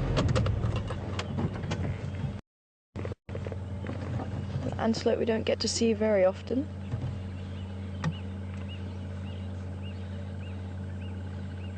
Gets its name, Stian is brick colour.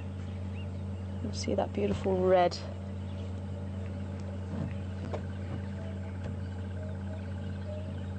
And like quite a number of antelope in South Africa, you can tell a difference quite easily between the steenbok. The females don't have horns, the males do.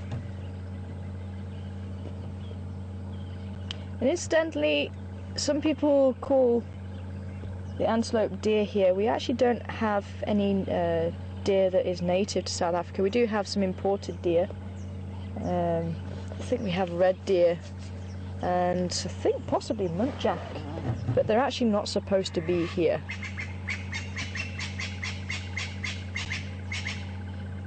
What you got to say, Franklin? I think he's just answering the other Franklin further down the road.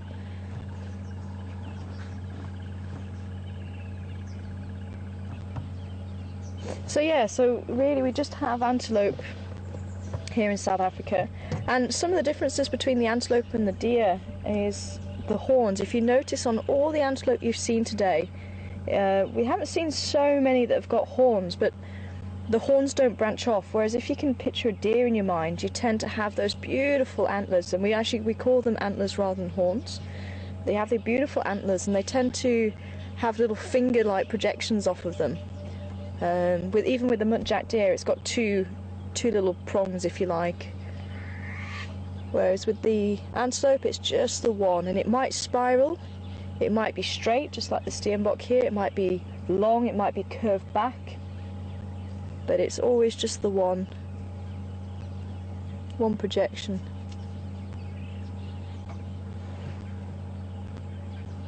And you might see that it's actually quite dark, and again on all the antelope you see it's very dark in colour, and that's the keratin, that's the horn substance over the top. And keratin is literally hair and fingernail, that's what it is, and that just makes this bony covering over, sorry, not bony, it's the bone inside, and then this hard covering over the top, just like your fingernail.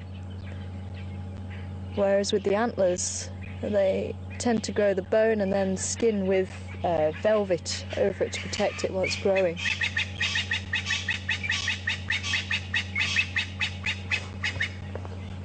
You're sitting in the tree there, Franklin. You tend to be a ground bird, so why are you sitting in the tree? What got you spooked? That's our little Natal Franklin again. I'm gonna maybe just move around and just see if we can get a little view of the Franklin for you. Well, it's actually Spurfell now. Gone through a few name changes. Next little steenbok.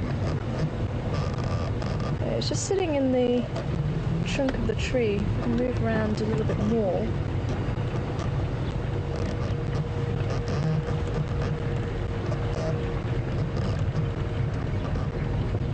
Just up there, can you see it? Yeah.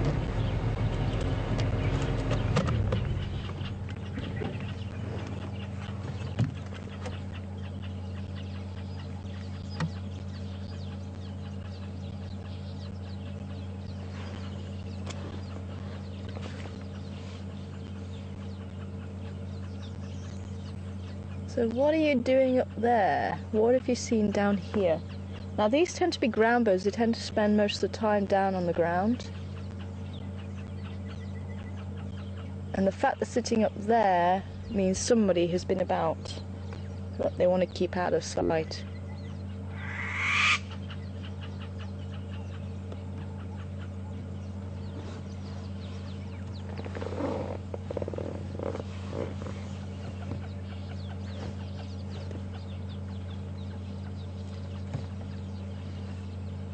Oh, coming down. So whatever happened, it's moved off. Yeah, there's the other one. There was two in the tree.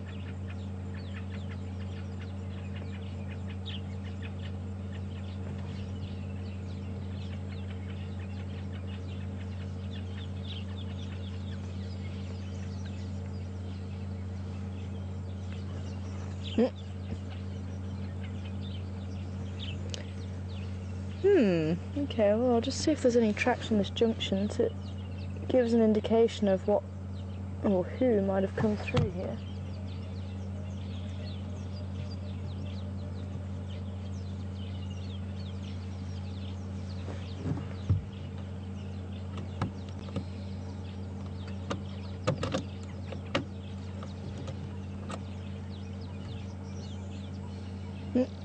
I'm going to catch up with her.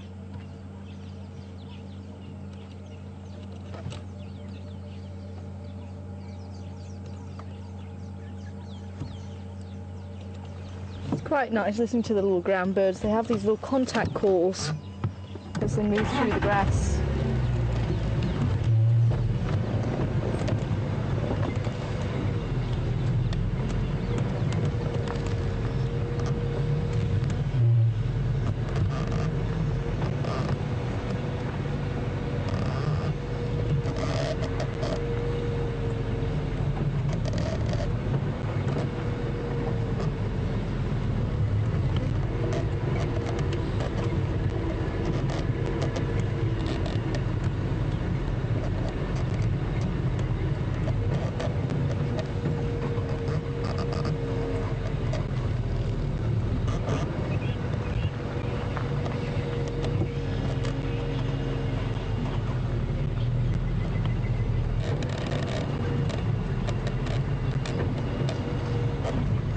Now I must admit, the animals that I trust when it comes to alarm calls are vervet monkeys. They're usually not far wrong.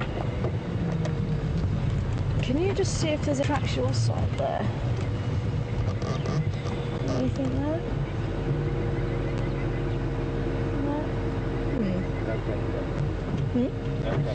No cat tracks. So yeah, they're generally spot on. Baboons, I tend to take with a pinch of salt. They tend to be quite chatty about anything and everything, including their own personal life. So unless they join in with somebody else calling, I tend to not give them too much. Although the baboons here used to be really good. On the reserve I work at now. Oh, you take them with a pinch of salt, otherwise you'll be gallivanting out all day and not get anything done. But the other animal, and if you're on your own safari as well, and actually I'm really hoping we'll bump into some of these animals. We haven't seen any of them. I haven't seen any tracks of them either. Oh. I think there's a bird sitting in the tree. I don't want to get too close, just in case I bump their sighting. Oh, nice. Can you get him? Yeah, quite far there. Yeah, they're looking at the bird. If I get any closer, I might disturb them. So hopefully that little flick of feathers on top of its head might just give it away, but it looks like a juvenile.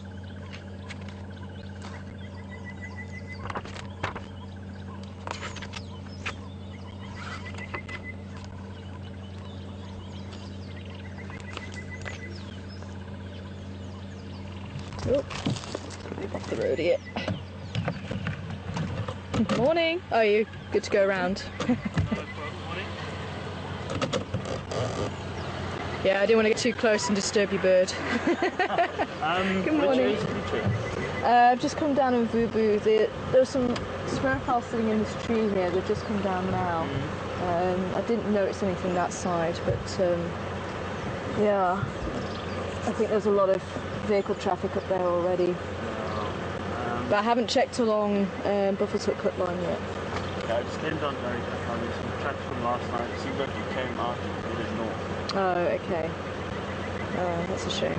Yeah, otherwise it's been pretty quiet. Yeah, but yeah, if you're interested in that Mampin Panambizi, oh, it was beautiful. It's only about a month old. There was another one on Cheetah Cut Line. Oh, okay. I went through there yesterday, but there was no one there. Okay. But yeah, I know that females got two pups. Oh, nice. That's on the southern side of Cheetah Cut Line, is it? Yes. Yeah, okay. Just before you get to Gary Main. Yeah, I think I know that one. Cool. Right, have you driven quarantine area? Just the western side. I haven't done the eastern side. I'll let you know. No worries. You too. Right. Enjoy.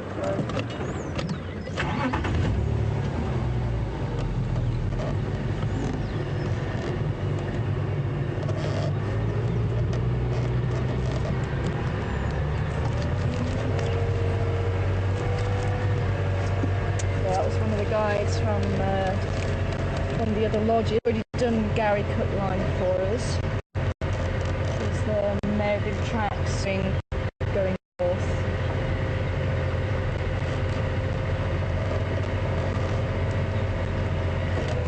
Get a little bit of a better visual on the bird here.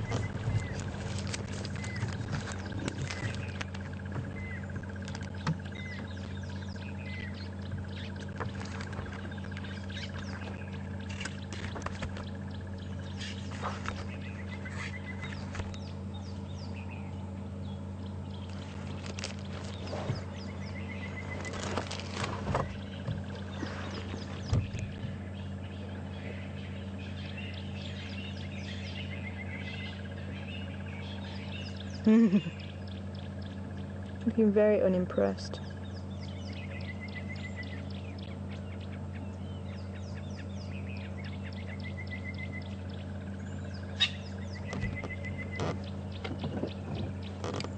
Pete, did anybody manage to ID the smaller bird that we had previously?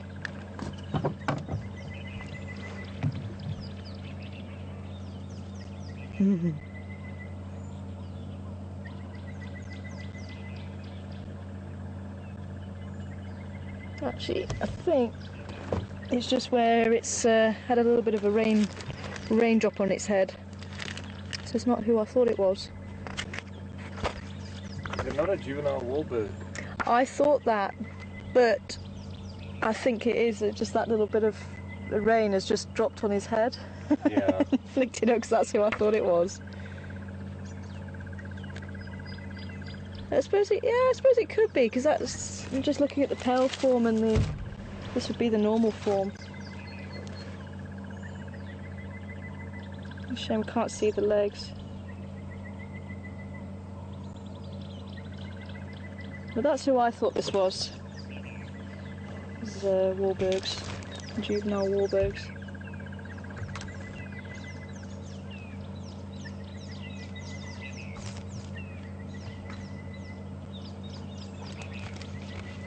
I say, definitely looking unimpressed at the moment. But nice, got a nice view, checking out what's going on. See if there's any potential prey.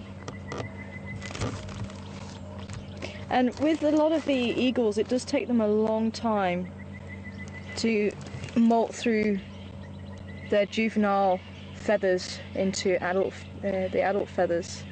And especially something like a battalier, it can take up to 7 years for the juvenile to actually get adult plumage. And they'll go through several molts. Molt just meaning they lose the feathers and replenish with new ones.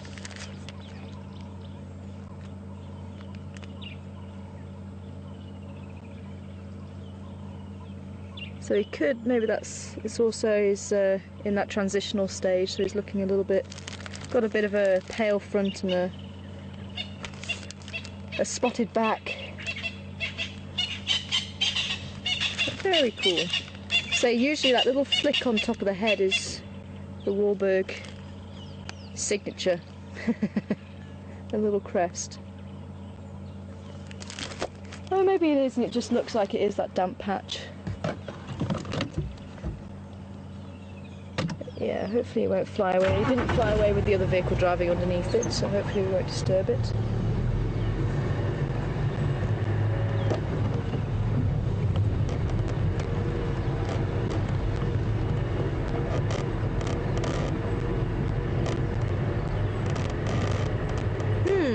Well, maybe we should go back down towards...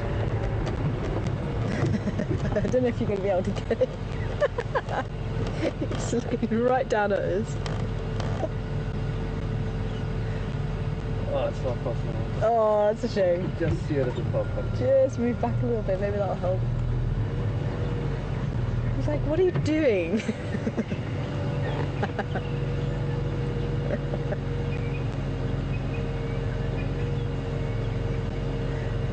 That branch might be in the way for you now.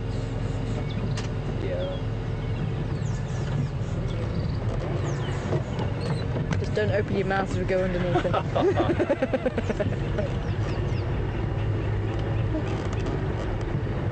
Very cool. And it's actually quite a small eagle that as well. Maybe it's just, he just looks quite hunched up. I think that's the one I saw with Mark the other day. Okay. I think so, yeah. Yeah, I think maybe he's just in that transitional period then. Let's say with that crest, that's what I thought it was at the start. And actually nothing else is springing to mind.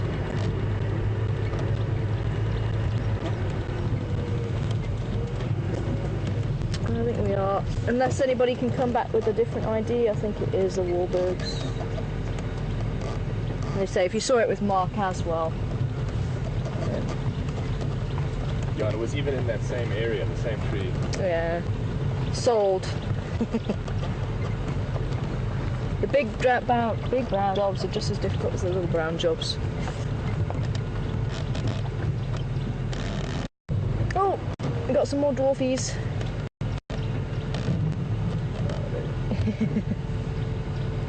Wow, nice.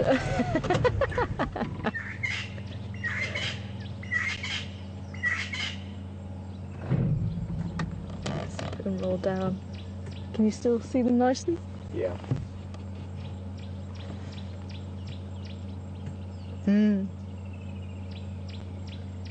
It's funny, you get some families that really don't mind vehicles, and you get some families that just get scared by them. The rest of the family actually running up the road.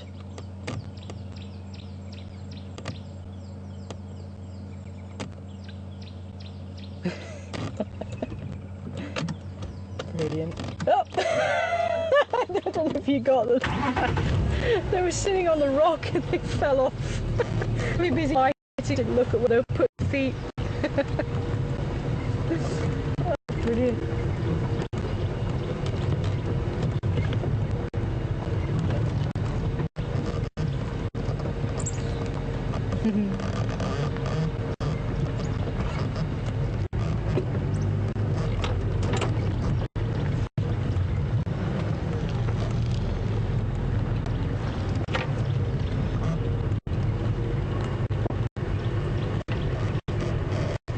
Yeah, not much this side either.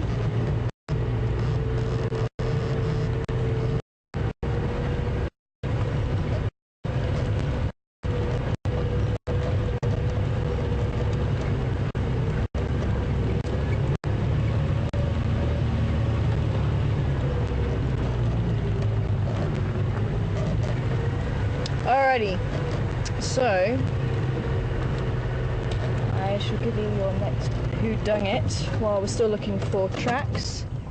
It's gone very quiet, unfortunately, with the Bush newspaper. So here's your next one. Now I've picked this up because this animal, unfortunately, as I'm sure many of you are aware, there are huge problems with poaching of this animal. Unfortunately, the trade in a particular part of this animal has just gone ridiculously exponential. So I didn't want to tell you where the location was of where I got this, but it's still very interesting, and it's probably one of my favourite animals, and it is a shame we're not going to be able to show you these animals, but at least I can show you part of what they leave behind. So that should hopefully give some of the viewers who have never seen this dung before a bit of a giveaway. It looks very similar to the dung we had earlier. You can see there's very big fragments in here, but look at the colour. It's quite dark in colour. I tried to pick up quite a dark piece. It doesn't have that red colour, so that tells you it hasn't been eating bark, it doesn't eat roots. But there's a lot of grass in here, so that might help you with this particular animal. So there isn't any leaves in here, so it is just a grass eater, and there's a lot of it. A lot of it. The females of this species will have balls of dung, and they'll go in a toilet, and it's called a midden, and they'll go in these same toilets along the roads or along game trails, and that's her way of advertising that she's ready to mate. If a male comes along, she'll actually go into his toilet, so she'll say, look, I'm ready to mate, come and find me.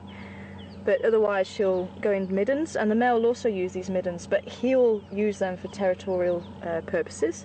So when he goes, he'll actually put it down and then start scraping his feet like this, so he gets all the scent on his feet, and as he walks he marks his territory. Very, very clever.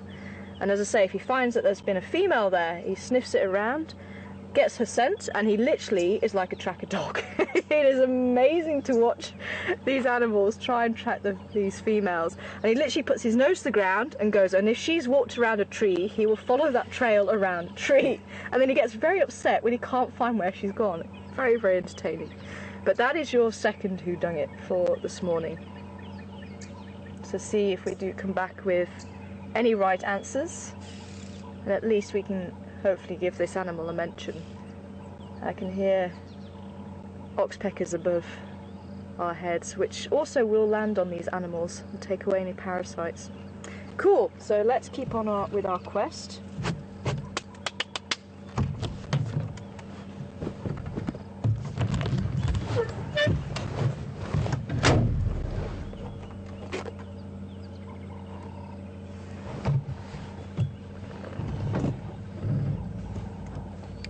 Sorry, Pete, I didn't quite catch the first part of that.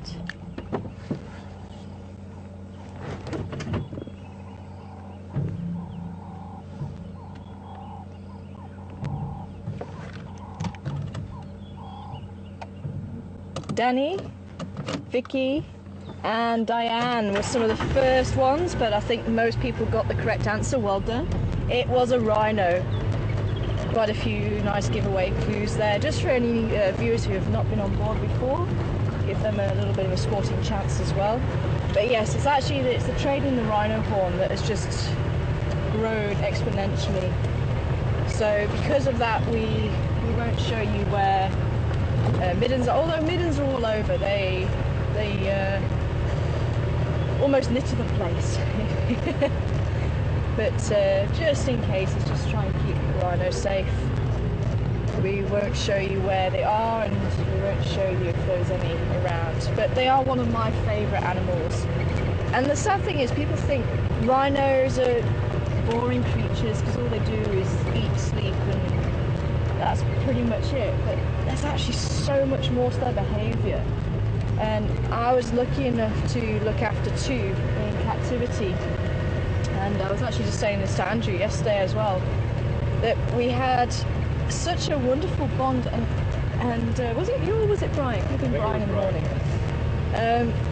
And they actually have this need to have that tactile communication. It's quite something. And looking after them, you can actually call their name and they'll come up for a tickle. And you could scratch them underneath their legs. They have like velvet skin, absolutely soft, very supple. They also had this little spot underneath the horn that some of them, if you just rubbed it slightly, it was almost like a sleeping drug to them. Just sort of lie down and and start sleeping. But yeah, you could almost put them in a trance just by tickling them. And they absolutely loved it. And I thought, you know, maybe it's because they were captive, and you'd always see, we had 2 males, and you'd always see them side by side in the field. And I thought maybe it is just because they're captive. But coming out to South Africa and seeing them, I've actually realised that it is that need for tactile communication. Because if ever you're lucky enough to see rhino together, even if it's a group of males, it's a coalition again, but in a different way. They don't fight for territory together, so a coalition in that sense, it wouldn't be the right term like we would use for the cats. But certainly a crash or group of male rhino is possible. We used to have 6 together here in Djuma that would knock around together, and then actually a young male joined them. He was about 3 years old, and it was almost like the mother dropped him off, came to check out the males and made sure they're okay and dropped him off. Quite amazing. So very intelligent creatures as well, but if you see them in that group, they'll often move past each other and rub past each other. And if they're sitting together, they'll sit with their bums together, and they'll, obviously that's a lot to do with the safety as well, but they're very humble creatures. They get startled very quickly. They think, even though they're huge, they're knocking on 2 tons, sometimes 3 tons for some of the big adults, but they can still be scared by a small movement in the grass. Very humble creatures, and there's so much to learn about them. I think they're probably one of the most misunderstood creatures ever. People say, oh, rhino, okay, let's move on. No, if you stay with them, you learn so much more. But yeah, they sit together, and as I say, safety, one sort of with ears pointing one way and one with ears pointing the other. And cats will do that as well if you've got a coalition, especially cheetah. They'll sit, so one's looking one way and one's looking the other. But with the rumps touching, it's just, there's just so much to them.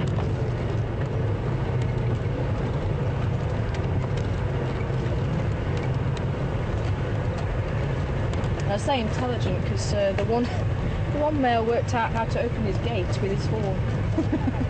He had bolts that would slide across. There was 2, and he worked out if he opened both with his horn, he could let himself out, so he could wander around the outer enclosure. So we soon realised that that was not a good idea, and we put like a little tag over the back of the bolt, so once the bolt was across, the tag would fall down and he couldn't open it anymore. But yeah, as I say, you underestimate their intelligence. But they also do get a little bit spooked because the eyesight isn't brilliant. Especially, it was actually white rhino dung because they eat grass. So their eyes are quite close to their mouth, so when they've got the head down, they're grazing, they can see what they're eating. But their ears are right up on top of the head, so they're actually above a lot of the grasses, so they can see with their ears what's going on. They've got very good hearing and very good sense of smell, but their eyesight's very poor, so they can get started very quickly because of it. The black rhino, on the other hand, eats leaves. So if we found their dung, it would actually be slightly different. You would find leaves in there. It wouldn't be red. They don't tend to eat as much bark as the elephants. The elephants have a special digestive system, and that's why they got so big. Was so they could make use of the bark, which is not very good quality food, but they can eat a lot of it. Oh, sorry, I disturbed you. I thought I saw some movement there. One of the eagles flying off there.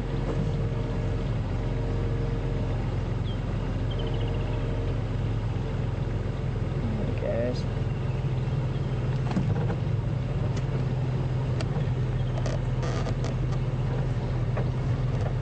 Oh, it looks like there is a nest there.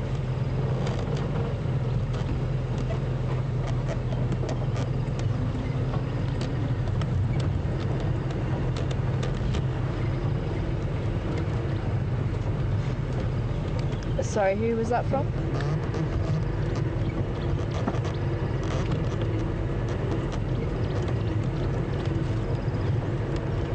Bonnie. Good morning to you, Bonnie. Welcome on board this very overcast day here at Djuma, but I'm hoping that with the overcast day, it's cool enough for carnivores to still be out and about.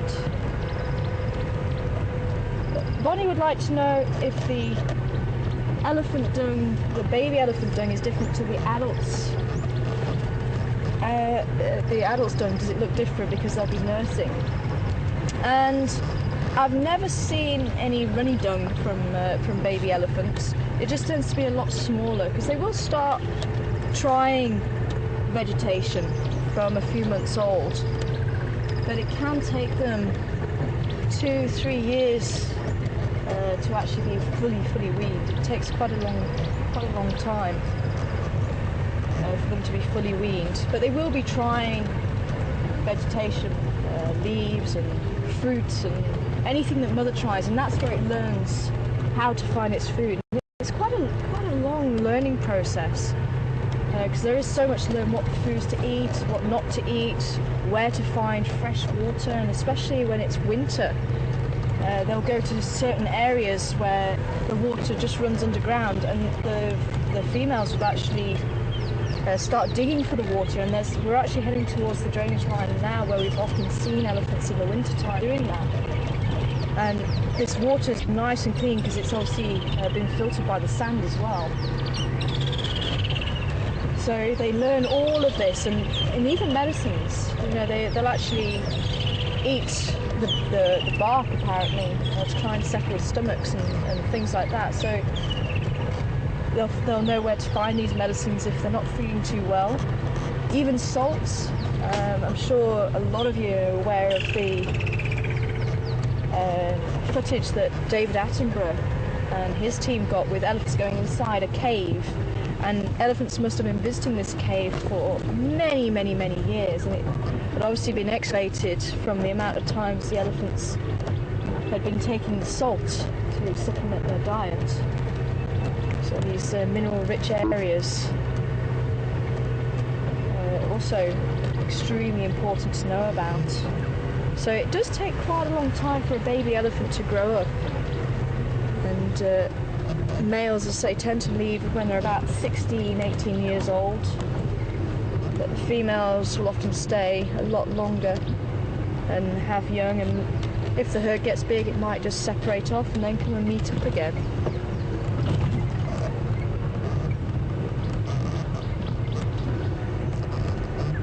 yeah, the dung tends to be a lot smaller. I mean, the adult dung, the big male elephants, you're looking about this sort of size. Baby elephants, probably about that's the smallest I've ever seen. It tends to be barrel shaped as well, not round like the rhinos. Same with the baby rhino as well, just on a smaller scale. But one thing that is interesting about the babies, they need to have certain bacteria to help them break down, especially the tough cellulose inside the bark and everything. So they'll actually, oh, there's a rubbing post. I was saying about the tracks and signs earlier. You might be able to see there's a lot of mud on the side of this tree here. So you might be able to see that deeply grooved bark and then the mud where someone's been scratching.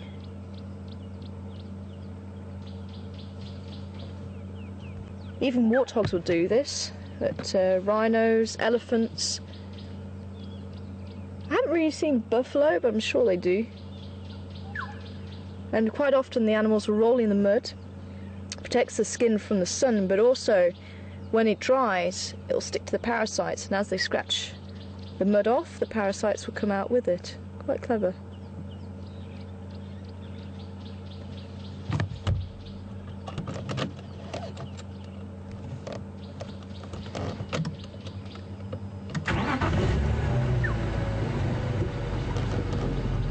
So yeah, so how does this baby elephant get the bacteria, the special bacteria? Well, it's not born with it. It has to ingest it. It has to eat it.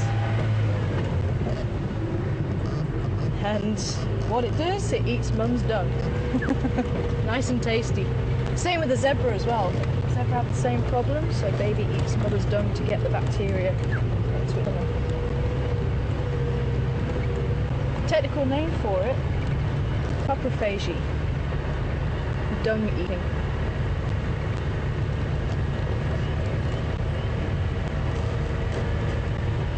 Yeah, let's just have a quick look around Chelapan. We're actually at Chelapan now. Just have a quick look, see if there's anybody around here. And I think we'll just head down towards Treehouse Dam. Oh, hello, mister. Up we go, demonstrating exactly what I've just been talking about. Kind of timed it better. Capes completely, almost completely from head to toe.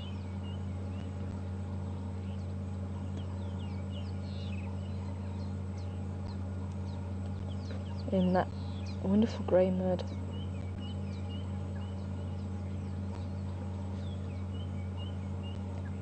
That's another thing I love watching rhinos do, is actually rolling around in the mud. They love it. They actually turn into little dogs. If you can imagine this 2-ton animal rolling over on its back, kicking its legs in the air, and just covering his body in mud. I've not actually seen buffaloes do that. They tend to just go onto one side and then they go onto the other side. I don't remember seeing buffalo going right the way over like rhinos do.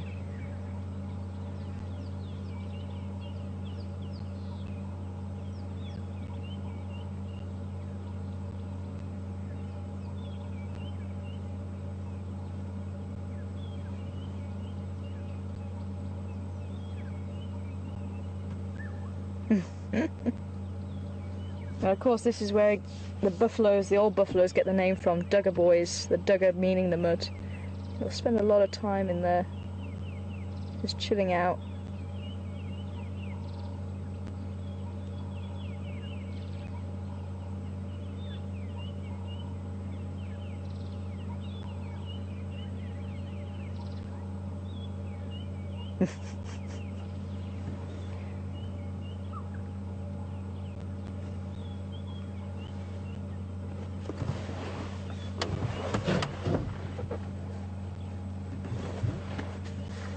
Look on the left side of his neck, Tara. Mm. Oh yeah, he's a little bit swollen, hey? Look at his little gash there. Yeah, no, that if the actual neck itself looks swollen.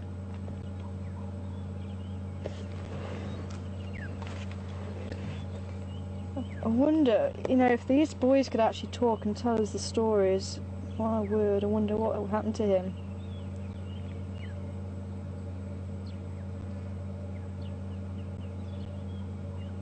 Yeah, maybe it's a little bit infected. Maybe it got caught by something and got infected. But it's certainly underneath his left ear. You can see it's slightly swollen. Well, slightly, quite swollen.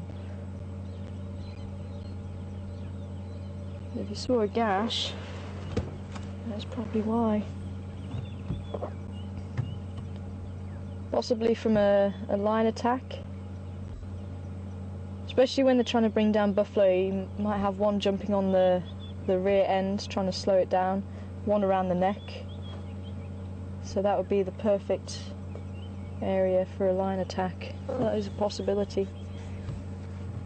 But you're standing proof that if they do, they can still fend lions off. That's obviously a theory. It could have been another buffalo, although at this age they don't tend to spar. They're past all that. They've been in a herd of females, had their prime, mated with a few females, and then they just can't keep up with the herd anymore.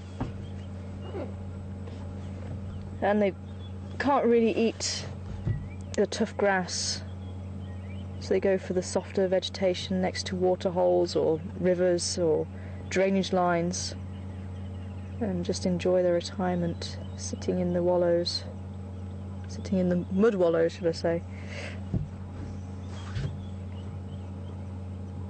There we go, fella. Obviously we disturbed him. He was obviously stood up waiting to see what was going to happen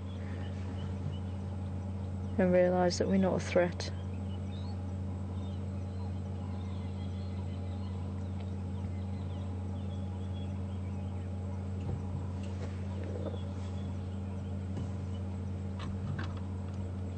Alright, mister. I'll leave you to it.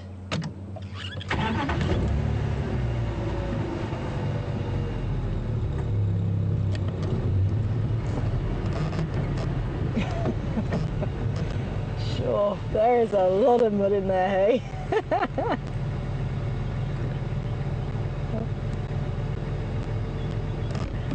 And it is amazing what these animals can actually put up with.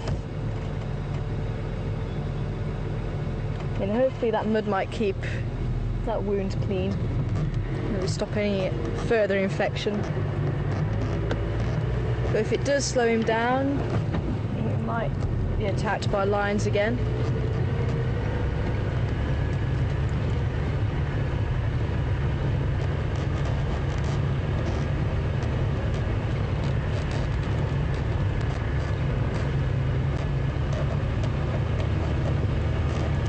But animals are pretty robust.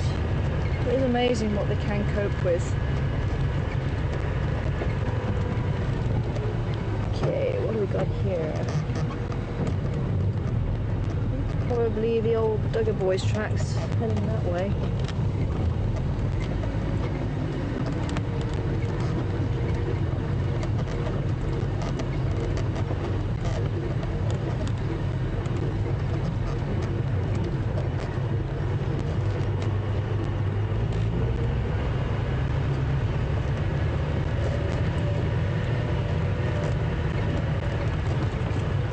I think let's turn around towards Treehouse Down and just see if there is anything around there. Hopefully we'll make it before the end of the drive.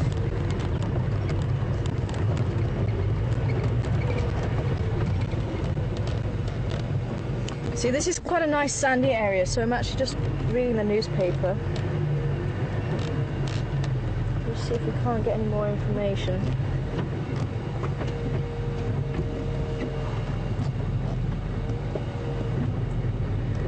So it looks like it is just the buffalo. Oh, is there anything on your side there? Buffalo. Still buffalo.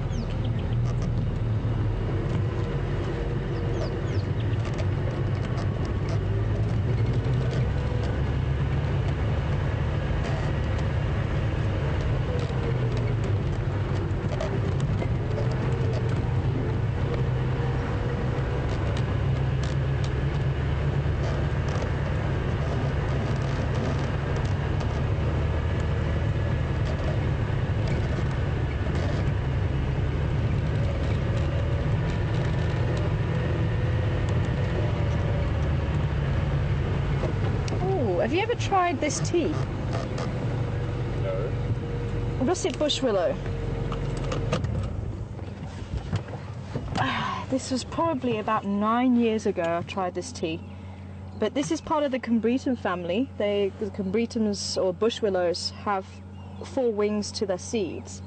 And they're all different sizes. So the large fruited bush willow has fruits on it about this big. And the river bush willow is probably about half the size again. They're probably about that sort of size. But the russet bush willow, which is what this tree is, makes a very nice tea. If ever you're in the bush and you're wanting a cup of tea, then all you have to do is just take off the wings like this, and you grind them down so they're like tea leaves. Add boiling water, and I think you actually have to stew it for quite a bit, but it does make rather a nice tea from what I remember. You need to make sure that you do take the wings off and you don't eat this bit. This bit's apparently toxic, so you don't want to be eating that, but certainly the wings. But I don't know if you can do it with other bush willows, combretums. It's only the russet, and it gets its name apparently from this rusty colour on the inside of the seed pod there. That's one of the ways you can tell it's a russet bush willow, and there's quite small leaves as well. There you go.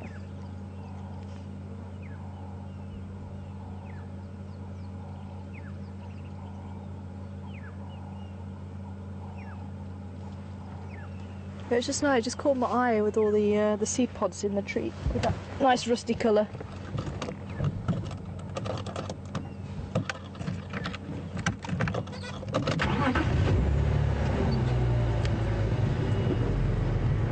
Apparently there's another one, one of the raisins, also apparently makes a nice tea. Never tried that one though. Oh, hello, hornbill. You're hiding there. Ooh, he got something. Looks like a grub or something. Oh, greyberries. Grey-bill waybirds sitting in the tree. 2 of them. I was looking for them all afternoon. Could not find a single one to show people. That's it, hornbill. Make your way up towards them. Oh!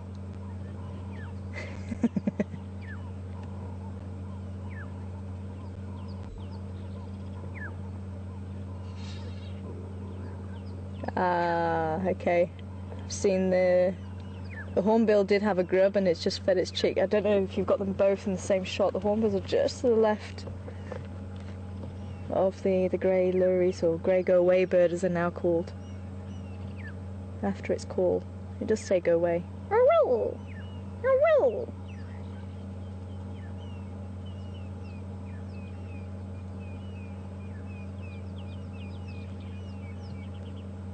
And the hornbills tell you to go back. They go go go go go go go go go go back, go back, go back, go back, go back, go back.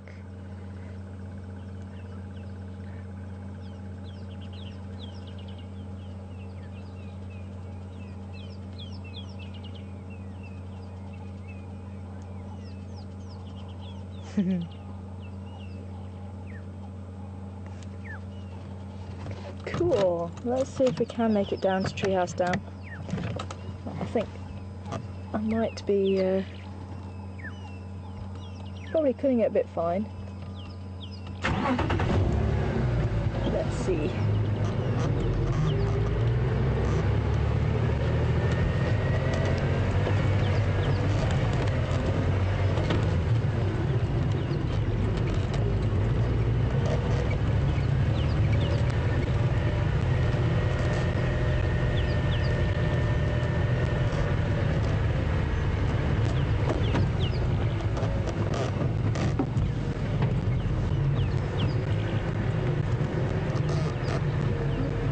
The light isn't brilliant for tracking. Generally speaking, you want to have a bit of sun just to show up the ridges and the falls inside the track.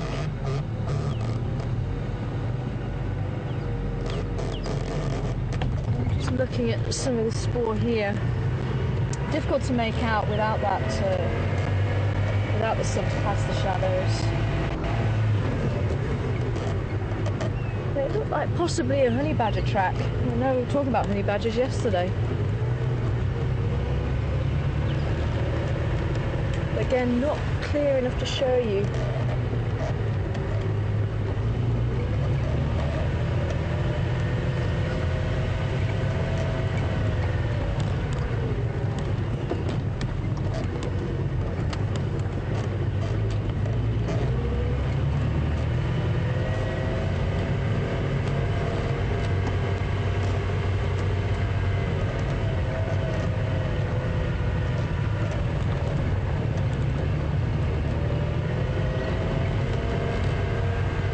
This little pan here usually has a lot of activity.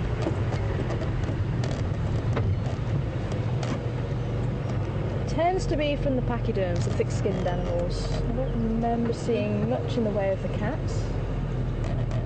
But this has also got a lot bigger than what it was, probably about half the size 3 years ago. It is amazing how quickly it grows.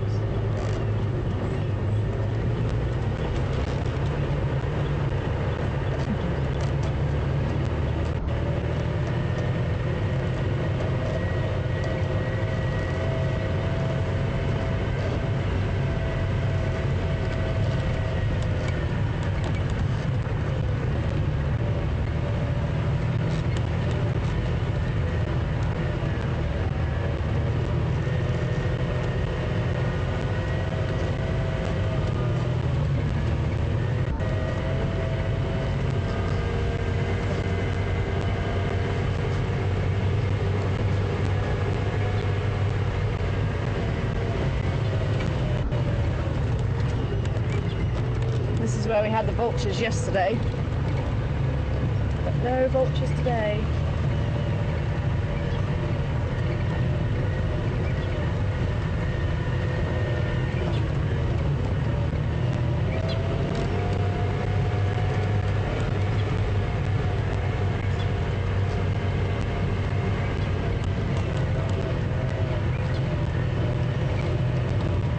If memory serves me correctly, we're now on Weaver's Nest Road.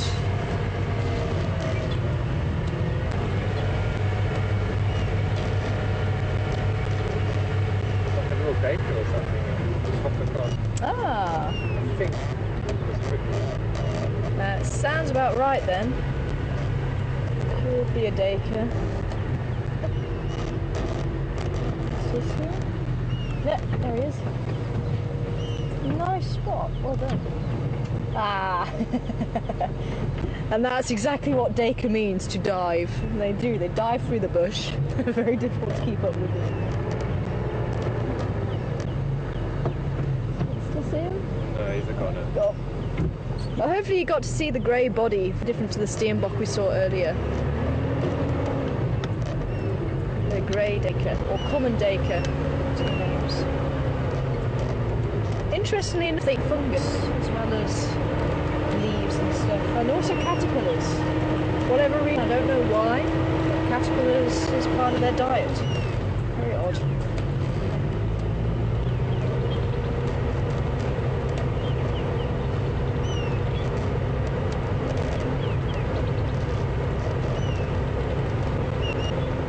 Yeah, the hornbill's calling again. The whistling.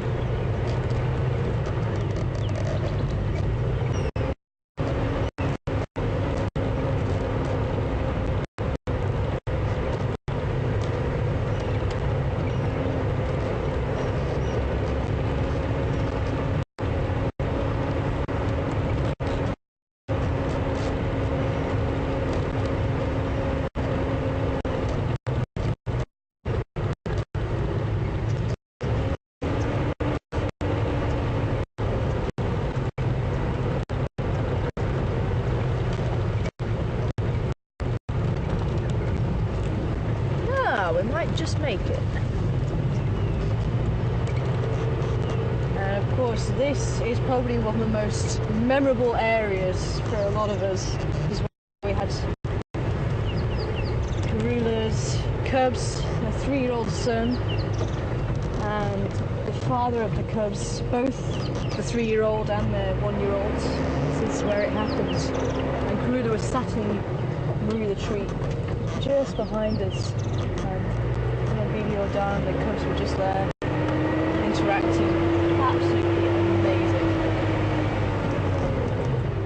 And actually another sighting that we had came back to my memory last night, and we actually had the grandfather, the Fufanyan, interacting with his grandson, Shirada, at Treehouse Dam, and I'm hoping we're going to make it there before the end of the drive. But I might not. But that was amazing. The Fufanyan actually walked probably about a metre and a half away from him, and didn't even look like he registered him at all, and he actually chased off a stranger that was in the vicinity.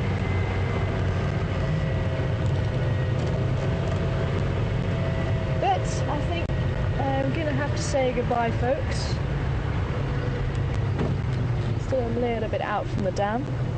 But thank you very much for joining us this morning here on Wild Earth. It has been quite a nice drive, actually. We've had quite a number of small creatures, and well done for the Who Done It quizzes. And there will be some more slightly harder ones in the next week or two. But thank you from myself and from Andrew on camera and Pete back in final control. And hopefully you'll be able to join us this afternoon on our next live safari here on Wild Earth. But until then, take care and goodbye for now.